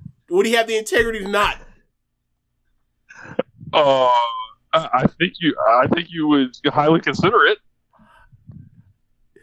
Look. You know if he does that, he's finishing on the podium. He's getting a gold, bronze, or silver. You know that. You know this. But would I be able to hold him off from getting the gold? Would I be like, no, I can't do it. Ospreay, Danielson, Swerve, they had such a great year. Look, they did have a great year. One of them getting bounced for this. That nigga Page went out here and didn't wrestle for 5 months, and I'm still finna say, hey, Danielson, Swerve, Ospreay, one of y'all finna come out get not a damn medal. Get out the way now. Yes, absolutely. But as far as the gold, I don't know. But I just want to know to see if what you thought on it, because I don't know myself enough to make that decision yet. I'll see when it happens. But if it happens, boy, it's gonna be all time day on One Nation Radio. He's been beating this man's ass for months, and then he retires him. Oh, look. Do I need to start going to Tumblr and enjoying the rest of the Hangman stands? Hey, you might well sign up. Yeah. Well, is this how Tunnel Talk will finally accept me? This might be the way. Yeah. All right. So, we get a match that was promoted for Commander and Private Party in a trios match, and then all of a sudden, the Death Rider music hit, and they start getting whooped. The new improved Blackpool Combat Club came out there and whooped all sorts of ass, including the live show Charisma. I'm gonna say it again. Marina Shafir choking the fuck out of Commander. Yeah. So. Yeah. I'm upset Private Party got put in this and they weren't able to get into the gauntlet at least. At some point, what are we doing with these guys? Like, are they just fucking geeks, or get these niggas something to do rather than look like geeks? Like, why are we feeding them to John Moxley? I don't disagree with you, but I think much like what happened with sorry, I keep saying I think what happened to them is they ended up in the Matt Hardy-verse, and it hurt them so much. Obviously, it was funny with the whole Brother Zay thing and orgasming in people's ears with the and all that kind of stuff. But that was just that was cute. And while they were doing that, they were doing that off TV. They weren't doing that on Dynamite, right? So I think that really hurt them. And also, you had the Quinn injury. I think they lost a lot of steam. And yeah, we're at a point now with the AEW's tag division where I don't think they're getting another chance to try to rectify this. Yeah, it would be unfortunate. They might need a total makeover. As far as if you're gonna link them with somebody, put them in a group or something. Yeah. But I mean, I don't think they're done for. I don't think them getting put in this beatdown means they're done. I feel like you could rehab them, but rehab them to what? Like we're going to talk about it when it comes to this tag division in this gauntlet thing in the main event. But it's like, there's a reason why they went with an all-star tag team for this, to win it. The division's cold outside of FTR and, kind of the Acclaimed and definitely still the Young Bucks. And the Outrunners. We're gonna talk about the Outrunners when we get to it. I'll do the whole conversation. Okay. So we go to the Learning Tree. Chris Jericho pulls up and he's in a Bentley. He said 4 years ago, Orange Cassidy. He's wearing the Orange Cassidy tainted paint or stained orange jacket that was $5,000 or $7,000. He said Orange Cassidy still owes him that money, and he said he's going to show Orange Cassidy what he's in for later that night, and then Bill so that Cassidy will suffer the consequences. Then we get when he first came on screen with that jacket on, like, I didn't realize what he was wearing at first. I was like, oh, that's kind of an interesting design. And then come to find out that's the fucking Juice jacket. The Juice jacket. Yes, the Juice jacket. Yeah. So we get Ricochet versus Sammy Guevara, and Rich, I'm going to go ahead and get out the way because it is a RLPW time. Oh, yeah. RLPW, and I'll say this. Sammy Guevara. I thought he was the one that, looked better here. With Ricochet, definitely a step up from the Kyle Fletcher match. Yep. But this one, I think this was Sammy's night, man. Like, that man was like, I'm gonna remind people who I am. I'm getting beat, but y'all gonna see me out here. God damn it! To me, it felt like a guy that was almost like trying to wrestle like for an idol, right? Like, I don't know how much Guevara had or how much Guevara was influenced by Ricochet, but like that 630, I don't think that's an accident. And like, I felt like he went out there to like showcase that he's like is back, and also like to give Ricochet a much needed killer match. And that match was killer. That match was killer. And I agree with you. I thought that Guevara was the better wrestler of the two that particular night. But I think it was by design because they knew Ricochet was going to win. Yeah. And seeing Sammy come on and like, he's gone through a lot in his career, whether it's, his own doings or not. And, he's coming off the long layoff, he became a dad, and, he's working. He basically was like, I'm going to work my way up from the bottom, essentially. And then I'll fucking return in Ring of Honor. So like, at this point with this guy, it's like, he's almost been put into a lot of spots, I think, previously that people just like rejected for whatever reason. Yeah. No matter how much I like the guy or whatever, he's a ROPW signature wrestler, always will be. Like, his career, like, has always seemed to like not like he would be in places where people be like, why is Sammy Guevara there? Mm-hmm. So I think the strategy with Sammy is like, we're gonna take him from almost as low as you can get and build him up all the way, and he's gonna go through every rank seemingly to try to like salvage like his AEW career essentially. Because like, I don't think this is a guy like, I don't know. I see a lot of people just like want to get rid of this guy, tell him to whatever. I'm like, I don't see this guy, and knowing how young he still was, and all the legit awesome shit he's done, on screen in this company, you should be like, yeah, fuck him. Like, that doesn't make sense to me. Especially like, this guy like is crazy. He will put it on the line. He is a hard worker. He's a signature guy of AEW. Sorry, deal with it. Like, he just is. So like, it felt good to see him back in action. Yeah.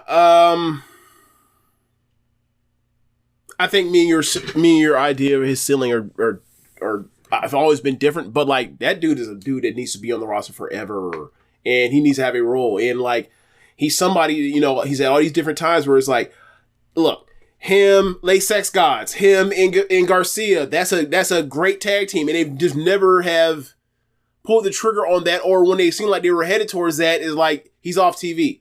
So it's been unfortunate. He's had some, you know, there's a lot of guys like that. Like Starks is one of those people where it's like, unfortunate things happen to him. Like he had the CM Punk thing right in this, you know, right going for him, and then CM Punk ends up, you know, getting kicked out the fucking promotion. You know what I'm saying? Like there are a bunch of guys that have promising things that you like they can reach another level potentially, and then like things don't go their way, and he's one of them. So like, yeah, I'm someone that's like, there's somebody that needs to always be on AEW television in some way because the dude's too good of a wrestler not to like use that. Like if he becomes AEW Dolph Ziggler, so fucking be it. But like the match is cook. Yeah. So backstage with Renee, we have her with Okada. They ask him about his defense, and he starts crying and saying that like it was the hardest night of his life, which had me fucking howling. The hardest night of his life, right? Not versus Tanahashi in the Dome, right? And so then he uncovers his face and he says it was easy. Well, I start dying laughing. So then Callis walks up with Takeshita. Callis points out that Okada didn't pin Takeshita, and then Okada said that Takeshita will be champion, but just not the Continental champion. And then there's a face-to-face between Takeshita and Okada, and before Okada walks off, and I was like, yes, Rich, we've been waiting 4 years. 4 years we've been waiting for it, and they actually finna do it for us, and we never was gonna get this match. We never was gonna actually get this match, and Tony Khan actually pulled this off. This is amazing to think about. Like it's like they're telling us what the C2 finals is right here. I hope anyway. You know, it feels like they just shot the angle essentially for that. I'm very excited. Let these guys let them speak Japanese to each other. Like I'd love to see it. Takeshi's whole demeanor earlier in the night and then here, like he's clearly like going through something. We know he's going to have the strategy of greasing the wrist. Yeah, so he will have somewhat of an advantage, you know, with coaching, you know, here for Okada. So like nasty. What I want to know is, with his coaching to grease the wrist, does that get offset by like the Young Bucks being in Okada's corner? Like I know they're not allowed to corner him, essentially. Like, does that in some way cancel each other out? I'm not quite sure. Look, I'm not quite sure. We'll see. We will see. But you know, I can't wait for this match, man. No. Oh my god! You know, the last time Okada got in there with some nigga that was some DDT main eventer. Yeah, it's gonna be real. Let's just say that. Yeah. Man. So then we get Darby Allin comes out and he goes face to John Moxley. He calls him out to the ring, and like Moxley comes down and is like, okay, so now we've seen him a third time on the show. Like, have we forgotten about the rule of like, you know, diminishing pops on a show? Moxley comes out with Marina. Marina is on guard dog watch, ready to be sicked on Darby. And Moxley the whole time was like, "Hey, nah, it ain't like that. Like you think it's up, it's not up right now. Like I'm just trying to, you know, I'm trying to gauge some things right now. I respect you, Darby. Like it's not like that. Hey, Marina, turn down the live show charisma. Relax, take it easy." So they get in the conversation, and Darby more or less says, "Hey, like I was looking when we wrestled on the Indies, and I was looking for someone that was kind of like not your standard cookie cutter person, someone that was real, and I kind of followed you and your blueprint to success and that kind of stuff." He's talking about like Moxley's inspiration, and then like you know, something similar to like what he ended up with Sting. So then Moxley, they really did a number on this logistics anyway, if you will. So go ahead.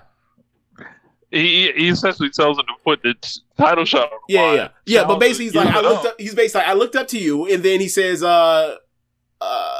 he realized like he wanted to be like Moxie. Then he said like what Moxie did to Danielson is something to someone he loved. He could never do it to someone like Sting. Like Darby could never do it to Sting. So like he asked him what he wants, and then like Moxie said, Darby, you have a guaranteed world title shot, but that isn't happening as the world champion is indisposed because he's been suffocated to death, and he's like that's a blessing in disguise. He says to Darby like he said his Darby isn't ready to be world champion, but he's going to need Allen to hand over the world title shot to him. And Darby asked Moxley, is he stupid or has he been drinking again? Which popped the crowd because, oh my God, no one's going to touch that one. So Darby said if he wants so bad, do something about it. So then he said he'll earn it. So at Grand Slam, it'll be Darby Allin versus Jon Moxley for the AEW world title shot. All this tells me, James, is we finally know what Darby inherited from Sting. Stupidity, dumb babyfacery. Stupidity, being a dumb babyface. I'm just gonna believe this lying liar. Yeah. Without checking with the medical staff, Tony Khan. Like, yeah, man, I don't won this battle royal. I done been beat up. Nah, man, I'm gonna get my world title match, and I'm gonna go through the proper channels to get that.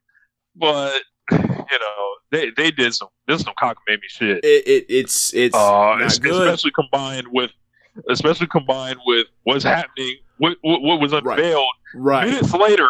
Right, like it is clear that much like when we were watching when I went on that meltdown on Stardom a couple months back, or almost 2 months ago, about like, hey, it is clear that there is a top-down narrative mandate that is being forced upon, like, the reality of the TV show I'm watching, right? Like, these things aren't happening in a natural, like, way that makes any sense. It's all just being thrown and being forced into existence, right? Like, so we'll get to that, and you all know it if you've been listening or you've already watched the show, or you just want our opinion on it, but, like, it's clear that it's like, we are speed running this Bryan Danielson AEW World Title Tour retirement run. That's what's happening. So we're going to get all the matches we want, and if it don't make narrative sense based on stuff we already done, we'll fix it and we'll try to make it make sense in post. That's what's going on. I gotta stand up like the man in the meme and say I have not enjoyed this stuff. Why would you? Like, this is the ham. Are we allowed to say this? Yes, it's the ham-fisted stuff that makes it like it's a bunch of cool stuff being done as opposed to it's cool because it's been earned. It's all stuff being thrown together. Right. Like do I want a Nigel and Danielson match? Yes. Do I want it when you already have Moxley, who just suffocated him, Darby, who had a title shot on deck, and a motherfucker in Cage, Christian Cage, that has a cash-in ability? There's already so many spinning plates. That shit needs to wait. But you can't wait because we think that the hard out is Wrestle Dream. That's what we think it is. Like he retires in his home state. But there's nothing to dissuade me from thinking that's not the hard out when you're doing all this weird shit to get all this stuff in before you get to Wrestle Dream. Correct. So what other reason would it be to do all of this? Because you could have done Nigel versus him at Full Gear if you wanted to, and gave Nigel some wins to make it justified. Like, you could have had Nigel get us, like, I don't know. We'll get to it later, but, like, I don't really care about Bryan. Also, you could have put this because it's happening on TV, right? It's a non-title match, right? Forget the part where I mentioned the part where, like, you could have gave Nigel some wins or whatever else to justify him getting a title shot. It ain't for the fucking title anyway. So you could have just waited on this. Yeah. You could have waited on this and put it on and gave Nigel the proper time to build up and craft this narrative beyond just he's been hating on Danielson for forever. You could have gave him 3 weeks of 3 weeks of promos because he already got 2 or 3 weeks promos of I am like Danielson has been me and him were equals. Something tragic happened to me, and he then got all of the praise, respect, and all the stuff that was heaped on both of us at the same time. And it has driven me fucking nuts for the past almost 20, or not 20 years, like the past 15 years that I've had to sit here while this dude has become maybe, for a lot of people's mind, the greatest of all time. We were equals. I am now have gotten a second lease on this, and I'm going to show everyone that thinks he's the greatest wrestler of all time that I was his equal. If not, fuck that, I'm better. Why am I cutting the promo, setting up this match for them? And then, like, just thinking about it, like, they're trying to, like, Arthur Ashe Stadium, this year over year with this event has just gone in the tank so many times. This match will not draw like that. I don't see it being some major ticket mover or anything like that. Why even do this here? Right. Why not just wait and be like, you know what? Why don't we own Ring of Honor? There's a show at the end of the year called Final Battle. Well, because he has a hard out. That Ring of Honor Look, keep that Ring of Honor shit in Ring of Honor. I'm tired of it. Fuck 2005 Ring of Honor. I don't care. I wasn't there. It did not lay the groundwork for everything that happened in Ring of Honor. Did not lay the groundwork for AEW. So, like, the nostalgia from it there, I'm tired of it. Like, I want AEW to lean into, like, do something cool at something like Arthur Ashe Stadium. Give somebody this match that can benefit from it going forward. But no, we're booking matches to pop ourselves for, these matches that were in 600-seat buildings on VHS in 2006. What are we doing? Like, I do not care about Bryan Danielson versus Nigel McGuinness in 2024. I just don't. Like, I care about it in a way that I want to see the match. My problem is, if you're going to do the match, give it the proper time for people to actually care about it. That are the millions of people, or the few millions of people that watch AEW that have no context for this other than he's the mad hater that's been the commentator. I was like, what is this? This is Shawn Michaels versus Jerry Lawler. The way this is set up. Yeah, this is Brett versus Lawler. Yeah. No, this is Shawn versus Lawler. Wait, when did that happen? That happened in '96 after Shawn won the belt on TV. Okay, I was on. And it's the same premise. The announcer's talking shit. Mm-hmm. Okay, yeah, you're right. It's like, okay, and even like if you want to delve into the, like, you have to get people to care about this match for it to exist, other than just saying, oh well, they did this 15 years ago. It's like, yeah, I get that, but so many people did not watch that. Not everybody's a tech trader, Tony. And don't get me wrong, I don't want to do the whole thing of like I need a video package, but it's like let those two dudes tell their story via the mic and then build to it over 2 weeks and then let the shit cook from there. That's fine. This is just all right. Well, this is like he was set up for matches. He's injured, but he's not really injured, so he's gonna have a non-title match or get somebody. It's like so is it the kayfabery of he was just suffocated, therefore he's nerfed? So he should be able to have a competitive match against a guy that didn't wrestle for almost a decade? Is that what this is? This is supposed to be the kayfabe logic of injured guy versus guy that's really rusty, therefore it should be competitive as opposed to the world championship go through this dude like a hot knife through butter? Is that what it's supposed to be? Because if this is the case, I appreciate that thought, but that's not what's being highlighted in that way. This is, especially when it's like Darby had the match and he has decided to put the match to put the match at stake for no good reason. No good reason. Right. It makes Darby look like a dumbass. And ultimately, I think it's going to lead to Moxley is going to retire Danielson, and then Moxley is going to be the heel champion with all the heat from retiring one of the most lovable characters in the history of pro wrestling, and he is then going to transfer that heat to putting over Darby down the line. We talked about this. Did we talk about this over the weekend? That's what I think is the plan. Yeah, I don't have a problem with that. But can we make Darby not like a dumbass in the process of this? Or is it supposed to be we're supposed to respect him because he's such a gambler, risk taker that sometimes you win, sometimes you lose some. Well, when you lose some, you sound to me if unnecessarily you come off like a dumbass. Yeah, and it's like you're this close to it, right? You want to face? It's almost like you can handle them losing. I was like, it's almost like you can handle them losing the title challenge or whatever ain't coming back. But it's like, yo, you lose the shot itself. Like, god damn, like we kick you all the way back to square one. You're like, okay, that's right. That shit makes it's like that shit makes that Hangman versus Darby match from the summer look even fucking weirder now. Because it's like, all right, these two guys ended up with these two big wins essentially that in the short term are going nowhere. Right. So, but you're using them to put each other over. So I'm like, what? Right. And they got, Hangman got the big win over Swerve, and then it was like, all right, where's, and then Darby had his title shot, and then he does not now. So I don't know, man.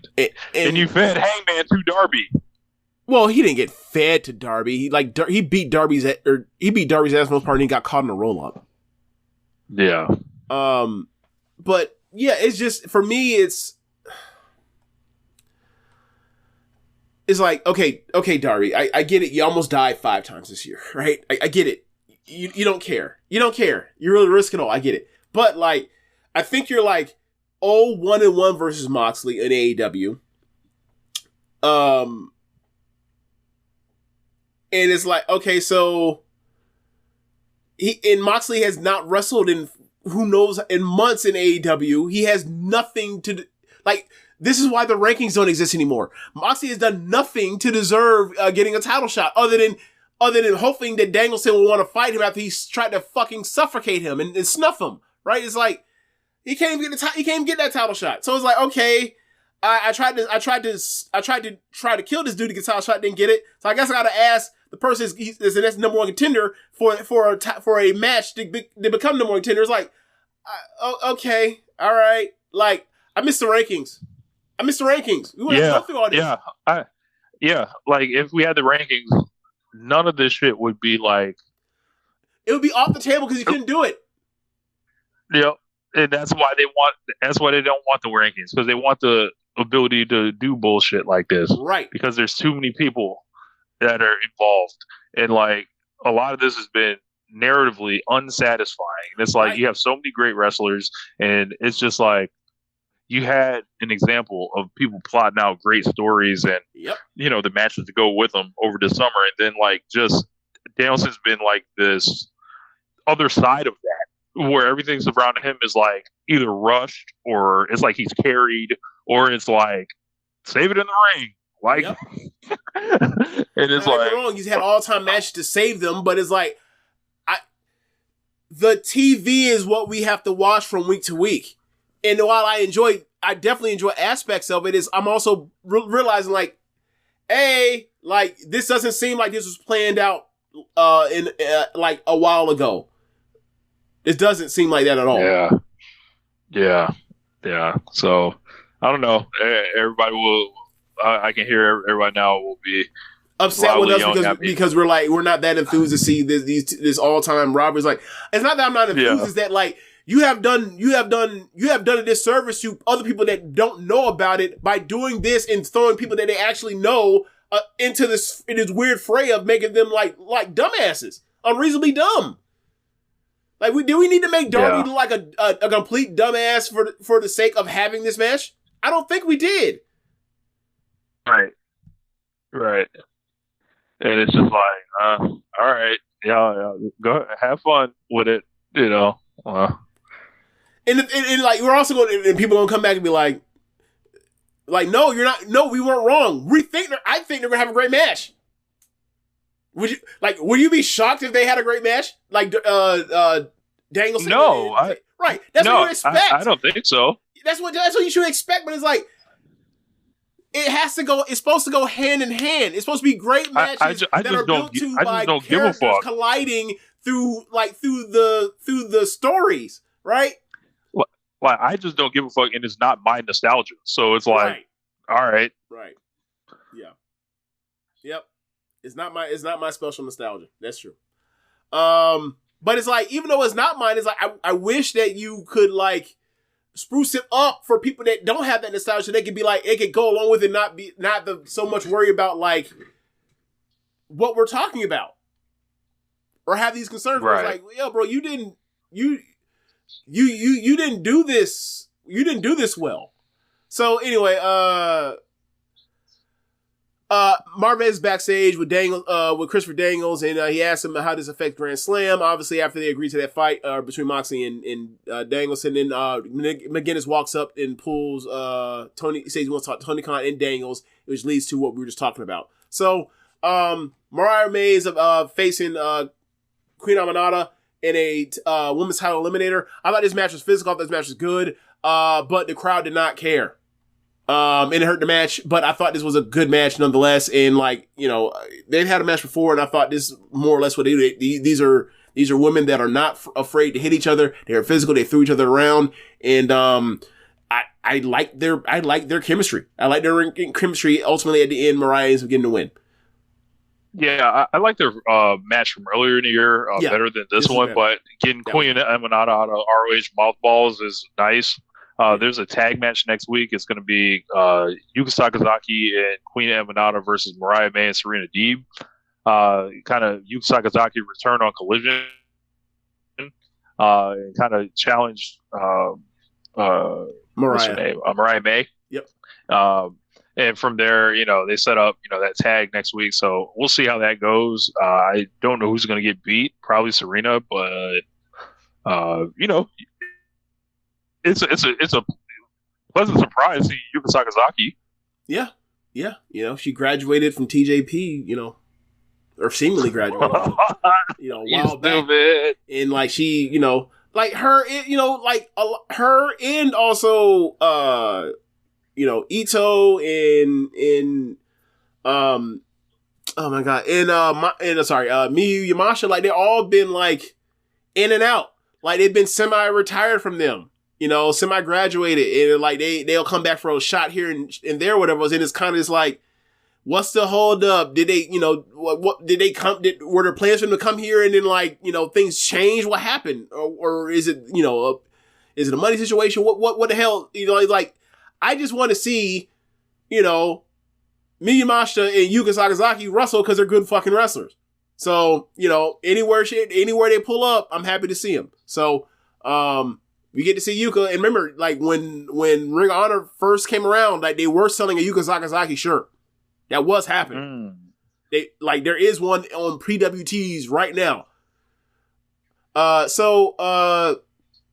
Anyway, after Mariah won the match against Aminata, she said that she has been putting off her championship celebration, and she said the timing's not right. All these seats are not right because something is missing. And she looks at the camera and says, Mina Shirakawa, please come back. And I was like, oh man, this Tunnel Talk finna be very excited when they hear this. That's not my fault. So this was going. It just seemed like this was, this made too much sense to not do, essentially, to kind of close up that, and then with Mina coming in, essentially. So yeah. Okay, so we get a backstage promo from the Bucks to basically build up that they're going to be at the ramp or at ringside during the tag team Casino Gauntlet. They said that they're doing all the heavy lifting for the tag division. They hear whispers that fans wanting a new team to take over the tag division.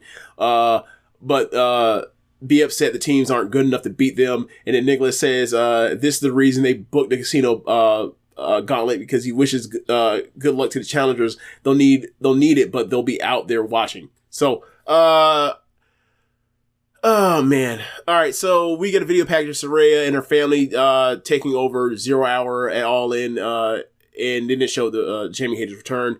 You get that trios match of Big Bill, Brian Keith, and Jericho versus Iron Savage. I do not remember this match at all. I got nothing on this except Jericho won with the "Come On Baby" for perhaps the first time in 25 years. Oh yeah, this was a squash, wasn't it? Yeah. Okay. So after this match, Jericho welcomes the crowd. Hi guys. He talks about how he's wearing the $7,000 jacket, which is why he stole $7,000 from Orange Cassidy's backpack, and inside of it was a picture of the best. Or he stole Orange Cassidy's backpack, and he didn't show that inside his backpack is still a picture of the best friends and Chris Statlander, which is hilarious because they were in Kentucky. And Best Friends had a wrestler that was nicknamed the Kentucky Gentleman, who's no longer in AEW or wrestling on AEW for now because he has injuries. Get well soon, Chuck. Chris Jericho said that Cassidy is still obsessed with friendship, and Jericho said there are no friends in wrestling, and that then made Big Bill in the background be like, wait, am I being used? Yes, Bill, you're being used. Yes. That's how this works. Yes. And he says Jericho says to Orange Cassidy, if he thinks he has friends, he's being used. Yes, Bill, Chris Jericho is using you. So he said he's going to, he says he wants his money. So then Orange Cassidy shows up on the big screen on Titantron, whatever you want to call it, and says he has all of Jericho's cash, but it's in, then pulls up a construction truck, a Caterpillar, I believe, and it then dumps. I'm sorry, it's in a backhoe. I'm sorry, that's the truck, that's the vehicle, a backhoe. They drop the $7,000 worth of pennies into Jericho's Bentley convertible, and Jericho's furious and is upset. And I was like, man, Chris Jericho, I think you are done. This fucking sucked. It was fucking awful. This fucking sucked. I don't know whether those were supposed to be like the $7,000, like the $1 coins, but I was like, yo, that's not enough. If it's supposed to be pennies, right? I don't know. I think the thing was like the way that Jericho was supposed to play this, or the way he played it, was like, okay, he's upset that his car got scratched, but like he's acting like he's kind of distraught. I'm like, well, if you have the money for a Bentley, I think you have the money to fix the scratches on the fucking thing. So I don't know why you'd be that upset about this. Now, get me wrong. It's not like he was losing his fucking mind over a friendship bracelet, but it was still like, why are you this upset? Relax. Take it easy. And for me, it's like, you know, when you see a car, or you see a valuable piece of property in pro wrestling, you expect that piece of property to either be stolen or damaged. You gotta fuck it up some more. Like they should have gave Orange a baseball bat or something. I need E Honda or Chung Lee kicking and palm striking the fuck out of this Bentley, right? Right. It's a bonus round on Street Fighter 2 Turbo. That's what I need. I did not get that. He dropped pennies onto this car, so it scratched it up. Okay, hey man, Orange Cassidy, Chris Jericho. I need y'all, all of y'all interactions, because now this is the second time y'all have had a program now. I need to launch into the fucking negative zone that Superman be throwing criminals into, so he don't kill, because he can't kill them. He doesn't kill, but he also needs motherfuckers off the table.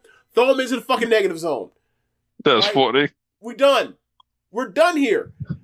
It's finna stink again, Rich. And that's a crazy thing to say. It's finna stink again. But it's been, hey man, this shit got suck written all over it, man. Am I lying? Yeah. This don't look good. I still maintain it's Chris Jericho. He can do what he wants. Just like you know, niggas trying to get in the Nine Takahashi out here every day. I don't give a fuck. He'll be all right. He'll figure it out. Bad look this week, Chris. But I believe in you. It might be about that time. If this persists, it might be about that time. Like, I am not backtracking on all the stuff I said, because he was having a great match with Shibata and he had that fun match with Joe. He needs Joe back in the worst way. And like, he needs to be wrestling. Like, I would like to see him versus other people in the conglomerate, right? Like, we already seen him versus Ishii. That was fucking awesome. Him versus Matt Briscoe would be fun as fuck, right? I mean, Mark Briscoe would be great. Right. I want to see him as Jeff Jarrett still. So is this the Rich versus Lyric thing? What is? Why would you want to see that? Bro, the two biggest carnies in the game. There would be the competition of the carny stuff, and then it would be like the brawl itself. Rich, speaking of Carney, because it ain't gonna get brought up, I got Josh Smith, Keepin It Strong Style, somehow convinced me after years and years of going to indie shows. He convinced me to go out to an indie show on Saturday. And there was a match where a guy with a great physique, white guy, that had the boots like The Rock, threw punches like The Rock, and threw kicks like The Rock. He was in a tag. Was it LA Knight? It was not LA Knight, nor was it QT Marshall. Okay.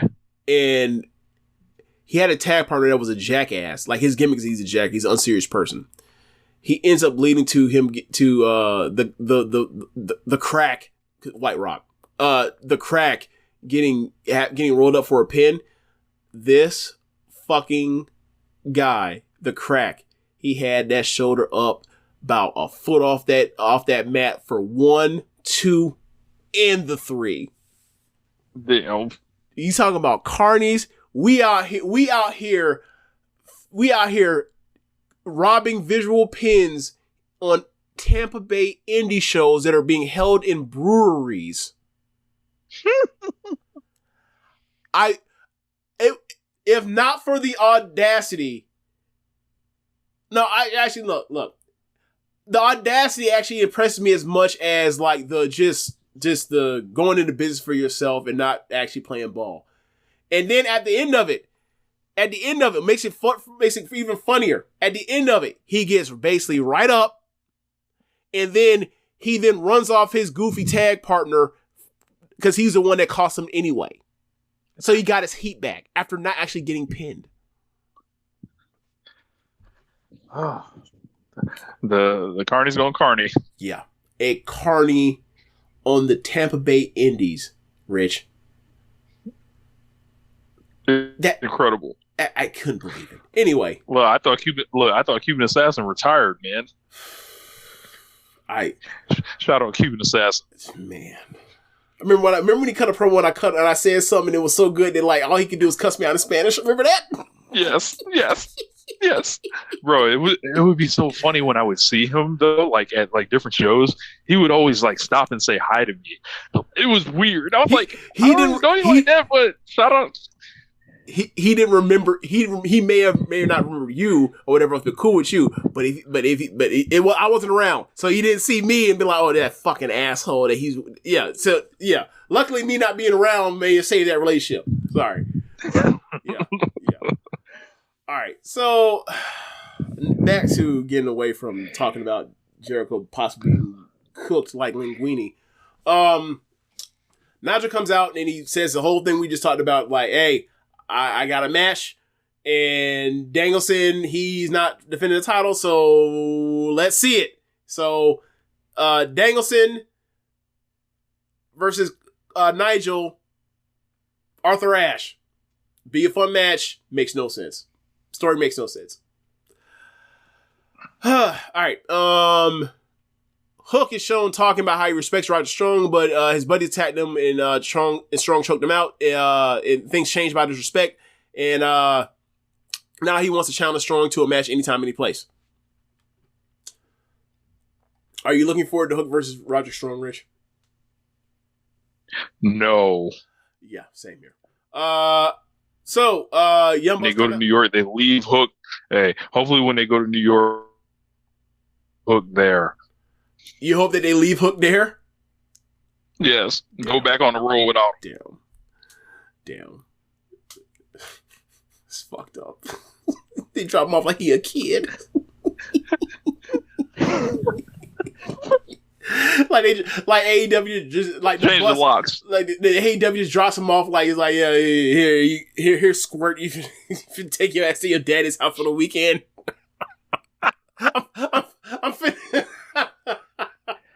I'm finna go to All-Star Weekend and get fucked.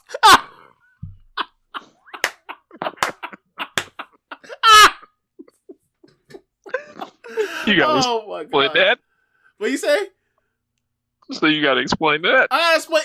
Okay, NBA All-Star Weekend. A lot of rich black entertainers show up. Right? A lot of people are in wherever city it is. So you will naturally see a lot of people fly in to go see the All-Star game. You also see a lot of women fly into All-Star game thinking they finna get chose with some high stakes players, if you will. So sometimes they got kids. So sometimes them kids gotta stay with their daddy for that weekend, and so mom can get fucked. I mean that's just life, right? You got a kid, you are single, like you got to figure out how you get them, pawned off to grandma or to the other parent so you can get some.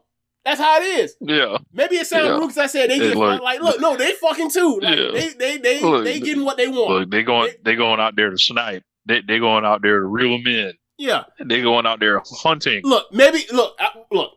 Regardless of whatever their intentions are out there, they're out there to have a good time, and a good time will probably be had because them trips cost. They've been having a time with So whatever. Whether it's with whoever they find or whether they friends in one way or the other, that fun will be had that weekend. And the plan actually is to That's right. Yeah. Order up. Oh, yeah. That's actually that's a good one. Order up. It's hot to go. All-Star weekend. It's hot to go, Rich.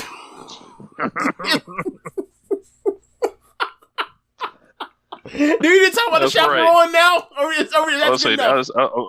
about to say that's right. The real chaperone fans of the Social Suplex Podcast Network, One Nation Radio. Hey, look, man. Rich, you know me. You know I love a good 80s sounding rock song, and look, that's straight out of like the Dr. Luke Kesha playbook. Katy Perry, one of them. Hot to go. It's funny. What?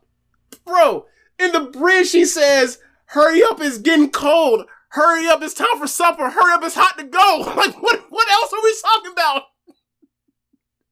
This is an unambiguous song. We ain't hiding it.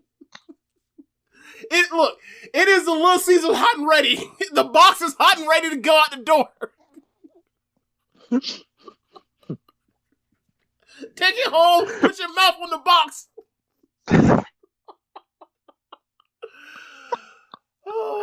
Sick. All right. What are we talking about? Oh, AEW, Dynamite, sorry. Is it time for the tag gauntlet? Oh, yes, it's time for the tag gauntlet. So, look, man, I'm not going to go through all this. I enjoyed the match. Bunch of run-ins. Not run-ins, but like bunch of inches, really fun. At the end, I forgot who was in the ring, but it ended with Fletcher somebody went for a dive. I think Fletcher got the knees up, and then once he got the knees up, the person was staggered, or basically had the wind knocked down from his ribs being crashed in from landing on Fletcher's knees, and then out of nowhere, another hidden blade from out of nowhere from Will Ospreay. We need to start doing hidden blades out of nowhere, like we talked about RKOs from out of nowhere. He has racked them up this year. Another great one. Not that, who I think was Commander. Who was he? He fucking crashed. Hold on. Who did he crash? It was Dante. He fucking crashed Dante. So, Fletcher and Ospreay win. They're going to face the Young Bucks in Arthur Ashe. That match is going to be probably, I can't imagine it's not the best match on the show. But yeah, man. Yeah, that shit's gonna be crazy. That shit's gonna be awesome. It is Ospreay versus the Jacksons. And it is one half of, I think, the team most perfectly suited to face the Young Bucks in Aussie Open and Kyle Fletcher versus the Young Bucks. It's gonna be fucking awesome. Yeah, this could really be one of the best Dynamite matches of the year. Yeah.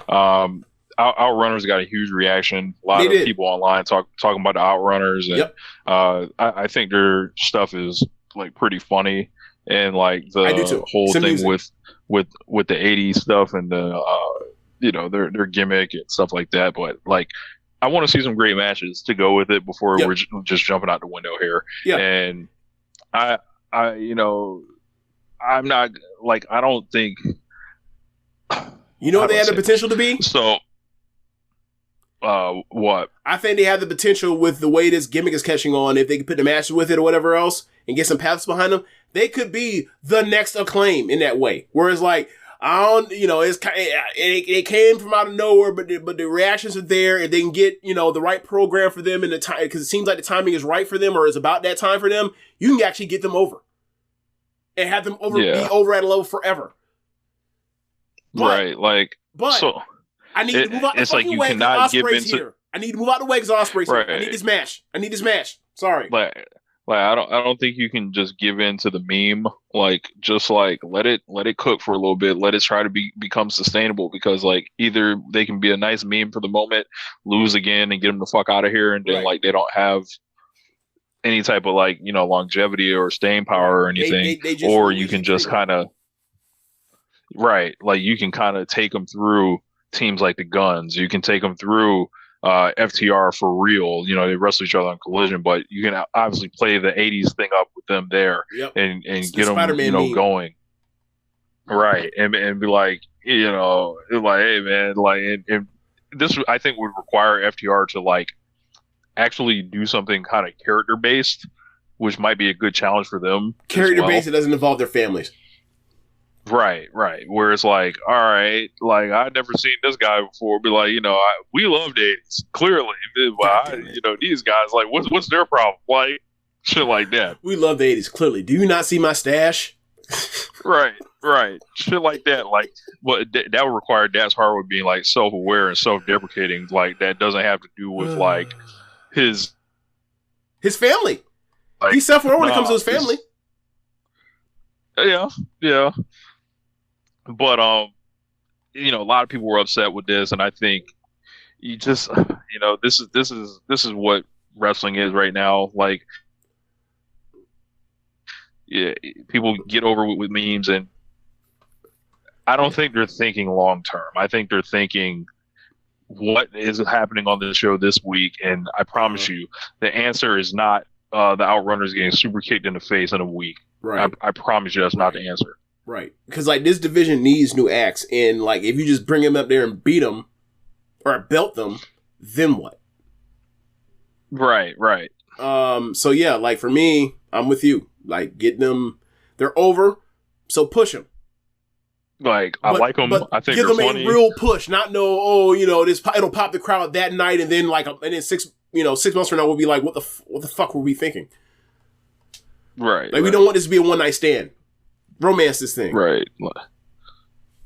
And hell, put them with try to scan up and down the roster and see who are the most unique people they can play off of.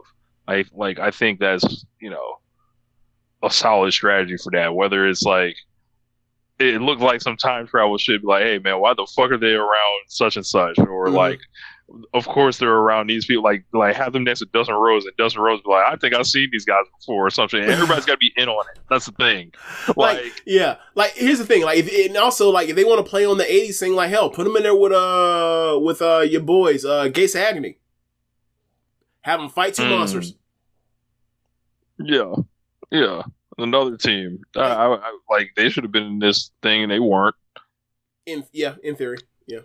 Tag team division. The people are upset about the All-Star Tag Team. The only thing I can say to you is sorry, man, fuck them. We ball. This is a Russ promotion for balling ass matches, and I don't care. I don't know how good the Outgunners are, but they damn sure ain't as good as Will Ospreay and Kyle Fletcher. Right. I'm sorry. And also another part of it is Kyle Fletcher is starting to get over as a singles act himself. Or he's starting to get some buzz himself. So it's put him in here. And let's figure out this story, because there is a story, obviously, with the fallout, whatever happens in the fallout after this, with Callis in that favor, Callis with Fletcher being a person that's still stuck to the contract after he let Ospreay out, Takeshita with the face to face with Ospreay. Let this thing. There's something interesting at play. We got to see this next domino drop, and y'all talking about get him out of the way for the the Outgunners. Get the fuck out of here. What are we doing? Yeah, it's let's be for real. I like tag team wrestling either, but they have lost for me. The part where it's this needs to now be in face of something that's going to be one of the pivotal acts for the back half of the year, or one of the pivotal plays for the back half of the year for Ospreay. Nah, this is more important right now. So Also, you know, like I didn't mention this, like in this, like you had JYV and FTR brawl to the back. So like that's, you know, FTR terrified of the Young Bucks, quit in the middle of the match. I mean, my favorite part of the match, I thought this was a fun ass match. My favorite part of the match was when FTR got their near fall in, and like 39 motherfuckers run the ring and broke that pin up. Like, no, that was almost like editorial made it like, I know y'all don't want to see FTR versus Young Bucks again right now, so we finna tease this, and we finna have basically 40 people basically be like the crowd displaying their dissatisfaction with the possibility that might be a 3 count. We all breaking this up. That was the fandom breaking that up, not just the wrestlers. That was great. That's how meta. Yeah. But yeah, man, that was Dynamite. Yeah, like there were things like there were like long portions of the show where I just was like, I was getting angry, and I was watching this thing, and I was just like, like I think there's, you know what I think? I just can't get called a shield this week. Right. So I think that this is, you know, we talked about this before, like the bill came due on doing, you know, all in, all out so close, and then having, you know, Grand Slam, like it was amazing that they're able to make these things work. But there is going to be a point in time where, because they're so close together, you have to market these big shows that like something eventually is going to get caught up and look janky in the narrative. And this is where it finally all looks the jankiest of it. So, you know, yeah, like it's just like the whole the whole title scene around Danielson looks a mess. Not a mess in a bad way, but it's like, how do I say this? A mess is probably the wrong word. It looks, the vision for it is kind of blurry, right? Like, you know, you see all the players, but it's like, when you, in your mind, you're thinking of the time frame, it's like, why do you have this many people on the horizon right now? Why? Right. It's unnecessary. So, yeah. What else you got, Rich? I think that's it, man. Like, WNBA playoffs start this week, I believe. Fever got one more game. Asia Wilson broke 1,000 points, first time ever for WNBA player. Looking forward to the playoffs. It's going to start while I'm on the boat, so hopefully there's a game on somewhere and I can see something on there. But excited. Hopefully, you know, the Fever can win around. Look, I'm really hoping your ass gonna be on that boat. That's what I'm really hoping. What's up? What I'm really hoping for you, as far as like whether or not you get to see the WNBA playoffs, that's my less concern. I'm really concerned that your ass gonna be on that boat. You need to be on that boat, because if you're not on that boat, oh man, I don't even let's put you to the side. You know, like the new thing. Let's put you to the side, right? Yeah. When Catherine tell me about your ass if you ain't on that boat. I don't want to hear it. It's not going to be good for me or you. So, you need to be on that boat. So yeah, for everyone that listens to this, you know, because this is being recorded on a now at this point it's Tuesday morning. When this gets uploaded or whatever else, like, everyone, prayer circle for Rich being on that boat come Wednesday. Prayer circle. He need to be on that boat. I do. Yes. All right, so that's in the show, y'all. Thanks. R.I.P. to Tito Jackson. I don't know why they made me laugh. I'm a bad person. It's like, because he's been made a joke for so long, and like, he died. Let's laugh at him, and I just did that. I'm a terrible person. I'm sorry. That's all on me. I'm a bad person. That's in the show, y'all. Thanks for listening. There's no stream, so I don't have to say it this way, but go to the show notes on the podcast, go to the Wrestle link, you donate there. And be sure to listen to other shows on the network. Besides One Nation Radio, you have Keepin It Strong Style, you have All Things Elite, Imps WWE Adventure, Wrestling Art with Chris Things, Tunnel Talk, and the Trish and Sarah Wrestling Podcast. Thanks for listening, y'all. Later. Social Suplex stream end of the month on I think September 27th, 6 p.m. Eastern Time. Be there. Hustle Game's gonna be there for shizzle.